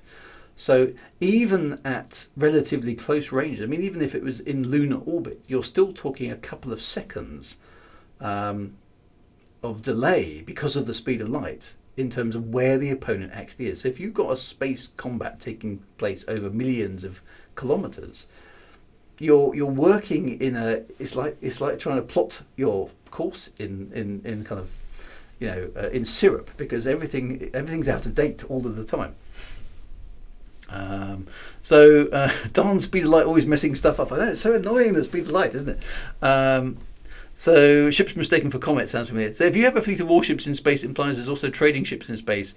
And I suppose the density of space traffic is another thing, because it's your classic computer game, like let's say like Elite Dangerous or something like that, assumes that there's all sorts of kind of small owner operated ships floating about the universe doing their stuff. Is that how space be full of ships? This is where AI comes in, faster calculations, boring conversation anyway. And Alan's quite right. In Rendezvous Rammer, the light time delay allows a bomb to be diffused in full sight, but delayed of the people who are making the bomb. Yeah, because they only get the information that the bomb is about to be diffused after it's actually been diffused. So that's quite good. You have to use a method called bracketing, so you fire at both extremes of the range and then sweep both firing channels inwards to meet in the middle. So you can trap a ship in between the two extremes. That definitely works. Smart weapon, says Word to Mute GB, why that can update their target's position. So let's assume there's a ship coming in which is jinking around trying to alter its course. You'd have to have a smart missile that can deal with the course changes and update its own trajectory based on what it currently knows about things. So you can sort of imagine then a missile with a radar on it that is constantly pinging its to try and figure out where the target is. Now the problem with that, of course, is that if you're constantly pinging out a radar burst, you're announcing to anything else out there, here I am! This is exactly my position in space. So you make yourself much, much easier to see. So there'd have to be a really fine balance, I think, between using radar to figure out where the other ships are, or using passive sensors such as infrared detectors to figure out where the other ships are, without giving away your own position as well, which is very similar to submarine warfare again. The game which must not be named yet. So there's all sorts of stuff there, I think, which would play into space combat in terms of the tactical positioning of ships and how that would work, and whether those ships would actually have crews. Would it make sense to have humans aboard ships like that, or would it just be missile bombardment? Do you just rely on computers to fight those wars for you? So doesn't need to emit pulses and passive, but passive sensors can of course be fooled. If your ship is giving out, if you know the missile that's trying to track you is infrared based, then you chuck a whole bunch of false infrared sources at it, don't you, that mimic your engine output. Or you switch your engines off and then fire a whole bunch of decoy flares, or all those sort of things, which have analogues in modern day warfare. So I don't know. So it's all those things are quite interesting to see. Would it make sense to have small manned fighters in those scenarios? Would it make sense to have great big battleships that are big powerful targets full of guns bristling away, or is it going to be more does it make sense to have any kind of does a space battle actually even make sense, or is it basically a case of you have a whole bunch of kind of short range missile mechanisms that allow you to control the I don't want to call it airspace, but I can't call it space around your planet. Do you know what I mean? So, for example, if we wanted to defend the Earth against any kind of space-borne attack, what would we do? Would it make just sense to have a whole bunch, a serious, massive stack load of missiles, that could track either via radar or via infrared anything that came into their zone of influence? Would that be the best way to defend your planet? Because and how would you attack a planet that had that kind of defense? I suppose that's the way to think about it. Is okay. So, play one side and then play the other. Okay. So given that they've got that, how would I attack that? Is there a way around it that would make sense? I don't know. It's quite, but I don't think space-borne warfare would be like air superiority warfare or battleship stroke submarine stroke aircraft carrier warfare on as it is as we're kind of acclimatized to it, because the conditions are different. Military technology in sci-fi has usually regressed significantly from the present day. Well, that's the thing is interesting. My wipe's got to go. It's been an interesting stream, a good chat with all here. I've got to go to settle down for an early start. 07, no worries. Take it easy, my friend. Be good. Is it? Technology does regress in. I mean, you think of the technology we do have today. I always think it's funny when you play computer games like Star Citizen, Elite Dangerous, No Man's Sky, because they always, the spaceships always, they always have one of these in the cockpit, don't they? Which is kind of cool and retro and fun, but no sensible spaceship is going to have a joystick in it, is it? In the far distant future, it's just ludicrous. We're getting to the point where cars on the Earth soon won't have steering wheels, because we'll just, they'll just drive themselves. I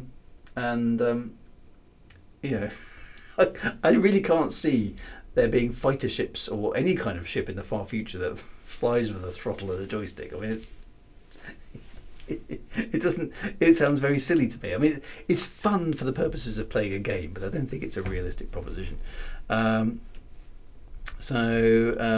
Spaceships are an example of force projection. Okay. So it weirdly makes sense to have a giant defensible ship covered in heavy weaponry as a projected base for other activity.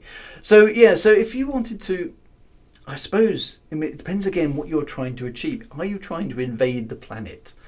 What are you trying to achieve with a space war? Is it political overthrow? Is it the destruction of a certain element? Is it a show for power? What is your objective in your space war? So let's assume for a moment then we want to take over. The planet Mars is let's modify things a little bit. So the planet Mars is very similar to the Earth, two Earth-like worlds, in the same solar system, right? So we want to take over Mars. That's our objective, right? So how are we going to achieve that? So we know Mars has the same technology as us, roughly the same technology level. So they've got missiles. Anything that we can build, they can probably build as well. Okay, so how are we going to attack Mars?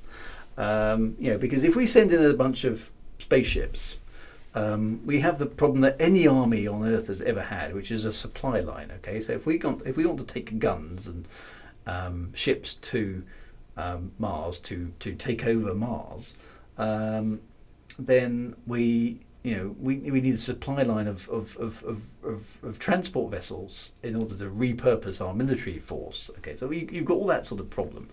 Anything you could build, Mars can build better. And basically we want Mars intact. Okay, so dropping asteroids on Mars is not an option. Okay, we basically want Mars intact. It's got a jolly nice atmosphere. We basically want to take it over intact. Okay, how do we do that? How do you organise an attack on Mars? So this isn't Mars attacks. This is Earth attacks.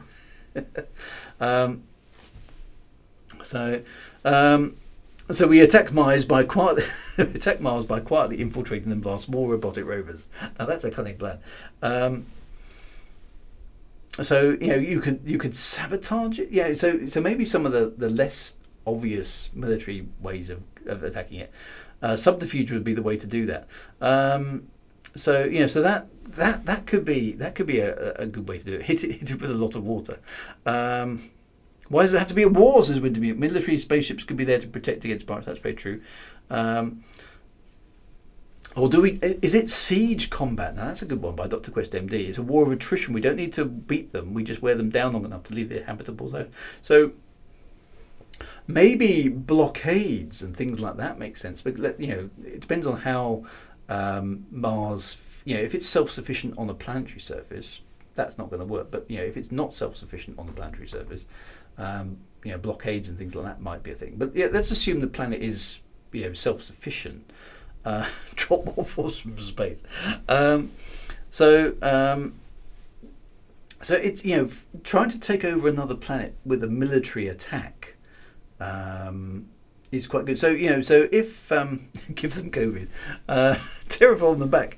So we could do environmental terrorism, but the thing is, the plausible reason for a space fleet to exist in my head is that you want to attack something, but you want to keep the thing at the other end intact to a certain amount. You're prepared to take a certain amount of destruction, but you want the other thing intact in some way. Or it's just literally a war. Actually, we're going to basically stop. We're going to destroy them because they're threatening to destroy us, or something like that. So those are the sort of situations that run through my head in terms of, is there a plausible reason for there being a space conflict in the first place? And what would be a useful weapon or a useful ship in that context? Will we see Battlestar Galactica type carriers, or would we see automated robotic small missiles as the primary way of dealing with things? Or would we destroy infrastructure? So, for example, you can imagine a future civilization around Mars or the Earth having a series of orbital space stations. Would you simply attempt to destroy those to limit, the thing, or is it just a threat of force? Do you basically take over their space, if you know what I mean?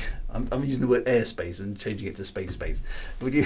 I know it sounds really silly, but would you basically force them into,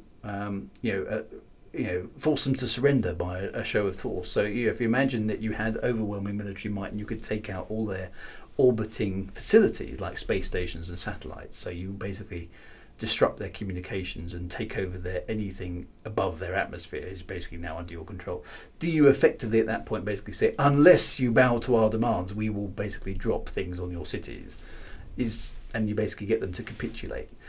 Is that the way that space combat would be? And okay, so if you want to achieve domination of the space around a planet, you're going to have to fight your way past any defences that planet has in orbit to defend itself with. So that's the only way I can really see that's that kind of working. True, you have my wife screaming territory every time you say space. I don't know what else to call it. I mean, it's it's airspace, isn't it? When you fly over an airport, it's airspace. So if you fly over an airport but you're in space, what's it called? So a big golf club shaped spaceship to knock Phobos and Deimos down, so you could drop things on them. Yes, that's true. I think it would end up being just basically a giant ship, that basically a drop ship in order to get people onto the surface. So eventually you're going to have to get people down there, aren't you? So you're talking about an invasion. If you want to take Mars, you have to get boots on the ground, which means getting boots into orbit, which means you have to dominate. Let's call it orbit space. Space is obviously causing some problem. Orbit, Feathers of Courage just jumped to the same conclusion as me. Orbital space. That's what we are. Orbital space superiority. That's what we're talking about. And then you could fire bombs or just drop things on their cities from assuming you can take control. So I think orbit space is going to be the contention, is it? Because from orbit space you can dominate the planet. So if you've got control of orbit space, that seems to be, to me, where the battleground actually is. The battleground, it's not actually a battleground, is it? It's the battle space. They come up with have battle space as the accepted term now. There you go. We just knew from orbit it's the only way to be sure it is. So effectively, orbit space is going to be the place that's the high. I mean, it literally is the high ground, isn't it? It's not ground, but you know what I mean. So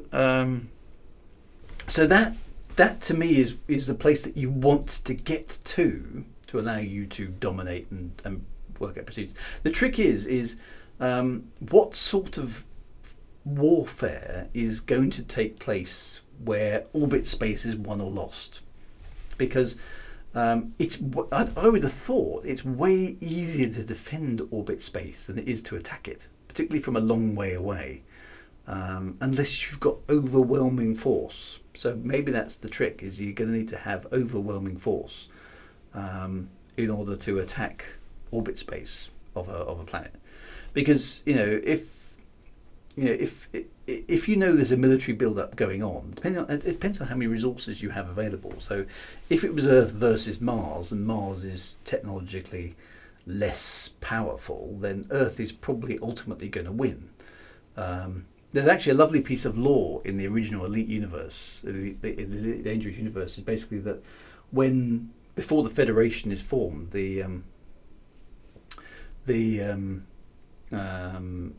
Earth basically tries to tell the recently populated systems not very far away. Basically, you need to toe the line, otherwise, and you send your produce back to Earth, and we expect you to pay this level of taxes and blah blah blah blah. blah. And basically, the other places rebel and say, no, we're not going to do that anymore.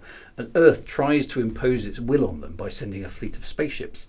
But it all ends in a stalemate, because Earth can't support its fleet of spaceships at that distance, and so they have the whole supply chain problem.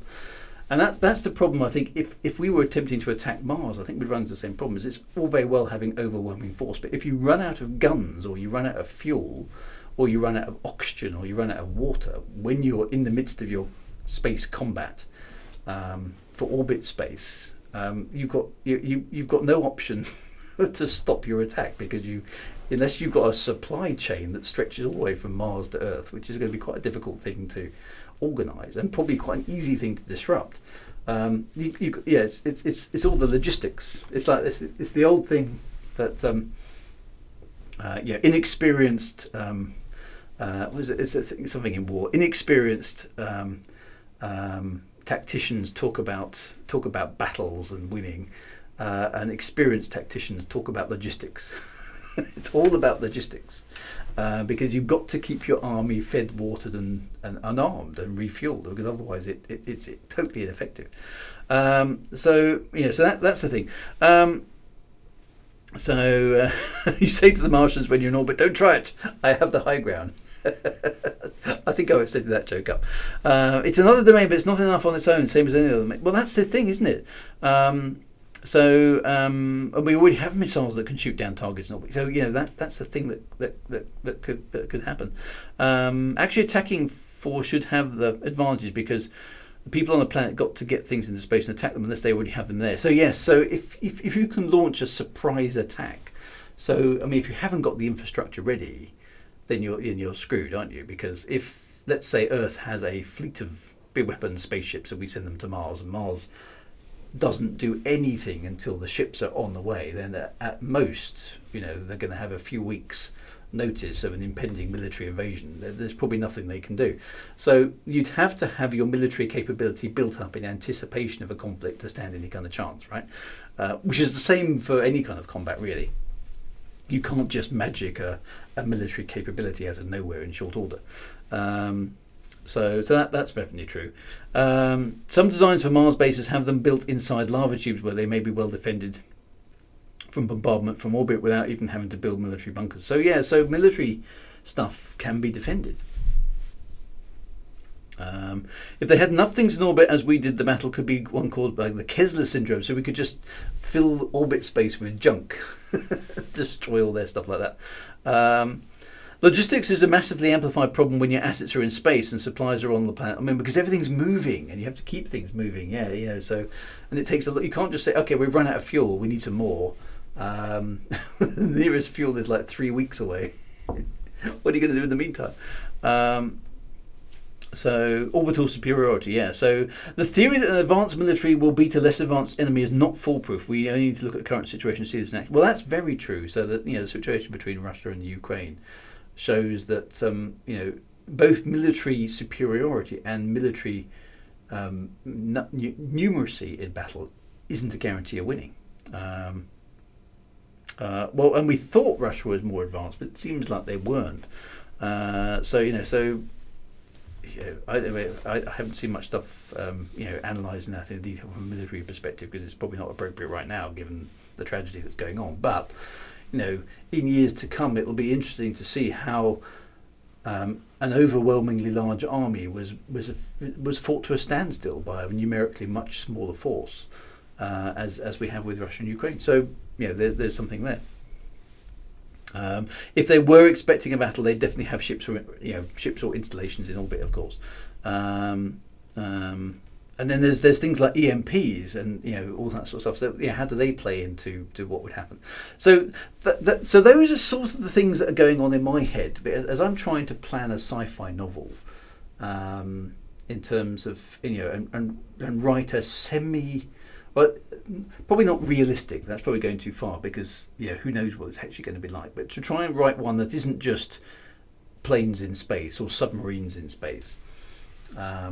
You've got tactics, you've got logistics, you've got certain places or locales, should we say, in space that are tactically worth controlling.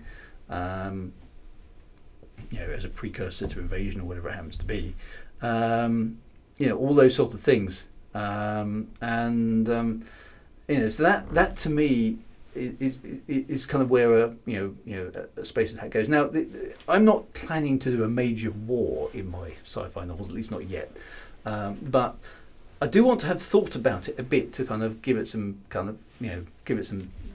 if I do want to go that way, I've got some material to work with. I'm also more concerned with a simple ship combat. So we've seen that sort of thing in The Expanse, which is probably the most realistic one that we've seen on TV/film. Is again, let's take the small, lone vessel travelling between planets in the solar system, laden down with cargo. Okay, Mad Monk's got to go. Take care, my friend. Be good. So let's take that scenario as a little bit of a different one. Okay, so you are running trade between Mars and Earth. Okay, in your trading vessel, let's say. And so your trading vessel has to be a compromise. Okay, your trading vessel has to probably have a crew on it. It has to have cargo space, so it's full of stuff. So it can't be a full military vessel because otherwise it won't have any space to carry cargo. So it's got to be a compromise between how fast it can move, how much fuel it has on board, how much cargo space it can hold, whatever's profitable for the economics in scenario. Okay, so it's a trading vessel going from Mars to Earth to sell a cargo of valuable stuff, right? Now, if there are space pirates, okay, in this environment, what are they going to do? Okay, they want the cargo. Okay, so they either steal the entire ship and haul it off to some dodgy asteroid base, or they blow open the cargo hold and pull the cargo out, or they simply force the ship to stop relative to where they are, and take the cargo off kind of manually. Those are sort of 3 days. Now, if you're the defending ship, what's your reaction? Okay, so a pirate vessel comes in. Now, a pirate vessel is going to have a different set of priorities. It's got to be able to be faster than the trading vessel, or at least have greater delta V, because it both needs to intercept the trading vessel. There's no point being a pirate if your ship isn't faster than the thing that you're attempting to intercept, because you'll never catch it. So your pirate ship has to be a compromise of speed, enough cargo space on board to make it worthwhile filling it up and stealing stuff. Okay, but it probably isn't going to be as big as the trading vessel, because it needs to be faster. Will it? Does it make sense to have weapons on board? Probably. I suppose it does, because what you're going to do, you'll probably want to disable maybe or at least have the option to disable the trading vessel, what's your approach going to be? Is the trading vessel going to try and accelerate and run away? In which case you need to catch it up. So you're going to need to have a fast ship, I think, to be a pirate. And will space pirates be the romantic types? Or the more the sort of hoodie-wearing London mugger type? I don't know. Yeah, that's very good. Easy answer is to want to have two ships, one to do the combat and the other to come clean up the spoils. Now that's a good suggestion, Sean. So basically, you work as a pack. You have a bunch of ships which is basically designed only to catch the trader. That's a good call, actually. And then another one, to basically come on and pinch the cargo and lug it off. So that's quite good. Smaller to be faster, not necessarily, says Glenn. Could be more mass, but stronger, large propulsion. Yeah, and so that means more fuel and a dedicated ship classes. So that means your piracy has got to be pretty darn lucrative, okay? Because you're talking about quite a set of infrastructure again in order to pirate trading vessels. So piracy has got to be profitable in that scenario. So you've got to work out a little bit of the economics of how that's going to work. So let's say there are 100 trading vessels going between Mars and Earth at any given point in time. How many of those can be pirated before the traders basically go, you know what, sold this for a game of soldiers? It's not worth it. How do you even stop a ship in space if it doesn't want to stop? Well, you've got to. The only way to stop a ship in space really is to intercept it, I suppose, and then disable its engines. Then it can't maneuver, and then you can adjust your course relative to it, and it's effectively stationary to you, even though obviously it's not stationary. Or it could be a space program of failed state. I mean, the thing is, the reason piracy works is that there's a lucrative place at both ends that makes the trade worth happening. So you need to have, take point A and point B. Point A has to have something that point B wants, and point B has to have something that point A wants. So therefore, trade happens. Now, there's also a point C somewhere. Who basically doesn't want to pay full price for anything from A or B and basically thinks, well, we'll just pinch stuff, hence piracy happens. But if too much piracy happens, then point A and point B it won't be profitable for point A and point B to do it because they keep losing too much stuff in transit. Or they basically say, right, we've had enough of point C stealing some stuff. We'll basically take out point C, and then the problem goes away. Piracy and trade exists in a quite a complicated balance of economic activity. I suppose piracy isn't necessarily normally classed as economic activity, but you know what I mean. It's got to kind of it's got to make sense. You can't have too many pirates. I don't know what somebody could probably work this out by some sort of clever modelling. How many pirates can a population of a certain number of traders actually support? Historically, a lot of pirates were actually privateers operating with permission of some state. So yeah, somebody else's pirate is somebody else's, privateer. You're quite right. So. Pirate side. Tag it, disable it, grapple it, and slow it down. Cut a hole to kill the crew. 2 ships to your secret lair and head an asteroid. But yeah, see, the thing is, and also you need to think what sort of cargo is worth transporting, and what sort of cargo is worth nicking for a pirate, and all those kind of things. So those, the economics of piracy. You can't have too many pirates. You're too right. So but if you have too many pirates, there's not enough for them to do. So they would stop. It's basically the same sort of equation as carnivores and herbivores in a population. So a certain amount of loss of shipping is kind of okay for the profits that are involved. If you take it down to hard economics, okay. I don't know what the numbers are, but let's say you have 100 trading vessels at any given time ploughing their way between Earth and Mars, making a profit on each run, okay. What percentage of that can be lost to piracy in a year before the traders or the economics at either end basically go, you know what, this isn't worth doing. Piracy, yeah, exactly, haunted low. Piracy needs to be kept at a level where it's the cost of doing business. There is a risk we'll get pirated, but it's pretty low. It's 1 in 1,000 or 1 in 100 or 1 in 50. I don't know what it is. So if you have too many pirates, they just sit around on their R's. Yeah, and if you kill the crew rather than, it depends. What are the rules of piracy? Do you kill the crew, or do you basically just take a cut of the cargo? You're coming through here.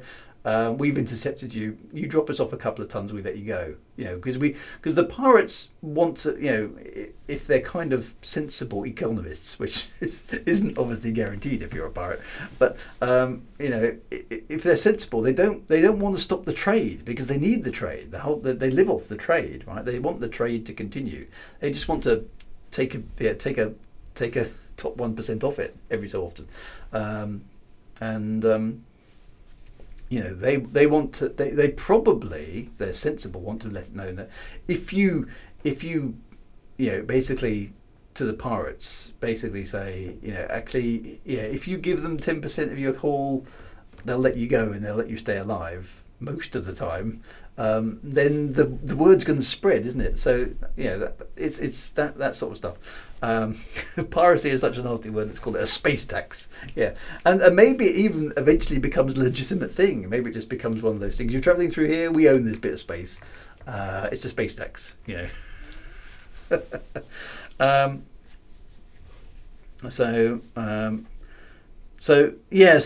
seems tricky that a vessel is going to broadcast they're being attacked. And then you're back into a sort of arms race again, aren't you? You have jammers and stuff. So I don't know. Those are the sort of things that I'm wrestling with in terms of space combat, the way that space piracy trade works, because those situations wouldn't stay static for very, very long. So if you can imagine, if the pirates get a bit too ruthless, then the traders are basically going to say either we go with an escort of military vessels and you defend this convoy of tankers or whatever it is that we're hauling, or we weapon up ourselves. Okay, so the trade ships start having weapons on board. Which to deal with the incoming ships that are trying to board them and disable them, and then the pirates are going to have to up their game to deal with the weaponed traders, and the cost of trade then becomes much, much higher. So I don't know how it would go. All those sort of things would be interesting to sort of maybe even model. I don't know if somebody could model something like that, to sort of see what would happen over time. What's the most what triggers changes in the levels of technology and defence that the traders and the pirates would use, as time evolves. As you start doing the trade, then you maybe just run the gauntlet. After a while, then maybe you put some guns on your trading ship, and the pirates then get more ruthless. I don't know. It'd be interesting to do. The Economics of Space Piracy by Dru-ids. And these are the sort of things that I'm thinking of, because I want the environment that I'm portraying in the novel to be, have some nuance. It's not just because the problem with the background story of things like, let's say, Elite Dangerous, the game that shall not be named, is that the model of small player ships carrying cargoes around, could be a point in time in space travel, absolutely for sure, but it wouldn't stay around for that long, because the economics of it don't make any sense. For the same reason we don't have tramp steamers, operating on the Earth right now. We used to in the early years of the 20th century, the late years of the 19th century. There were loads of small owner-operated ships ploughing the oceans. Okay, now there are still some today, but they're way, way fewer than they were, because all the cargo now goes in massive big ships. To most of the locales, because the infrastructure has changed over the time to take advantage of bigger ships and bigger shipbuilding. So what would happen, I think, in the universe of Elite Dangerous is all the small ships they're pointless. Just the moment you can have a big ship that can carry a massive load of stuff between systems. I mean, the fleet carriers, for example, let's single them out. All you need to do is go to the planet, okay, or go near the space station, ferries some stuff from the space station to the fleet carrier. The fleet carrier then does a hyperspace jump to the next system and drops itself out near the next planet, and then you have a fleet of ferries that unload it to the space station. That's how it would actually go if the technology in Elite Dangerous actually was a thing. Because so all the owner-operated ships doing jumps between systems would be obsolete within a few years, because the fleet carriers would dominate the entire market. Technology would change things. Okay, technology would change things. And smaller ships would sort of become the white man. So yeah, there'd still be the occasional odd jobs to do, but the bulk of trade wouldn't operate like that. You'd be the local stop. You wouldn't. You don't drive a white van across the entire country. You use a massive truck to do that, and then the white van does a little bit at the end. That's how it would be. So all your little spaceships would be ferrying things from fleet carriers back to space stations. That's how the economics of things would work. So things change because technology changes and things don't stay static. So I don't know. I'm not sure where that's taken us, but there we go. It just needs the future equivalent of a Somalian bar with a rubber band book. Yeah, so I suppose that's true as well.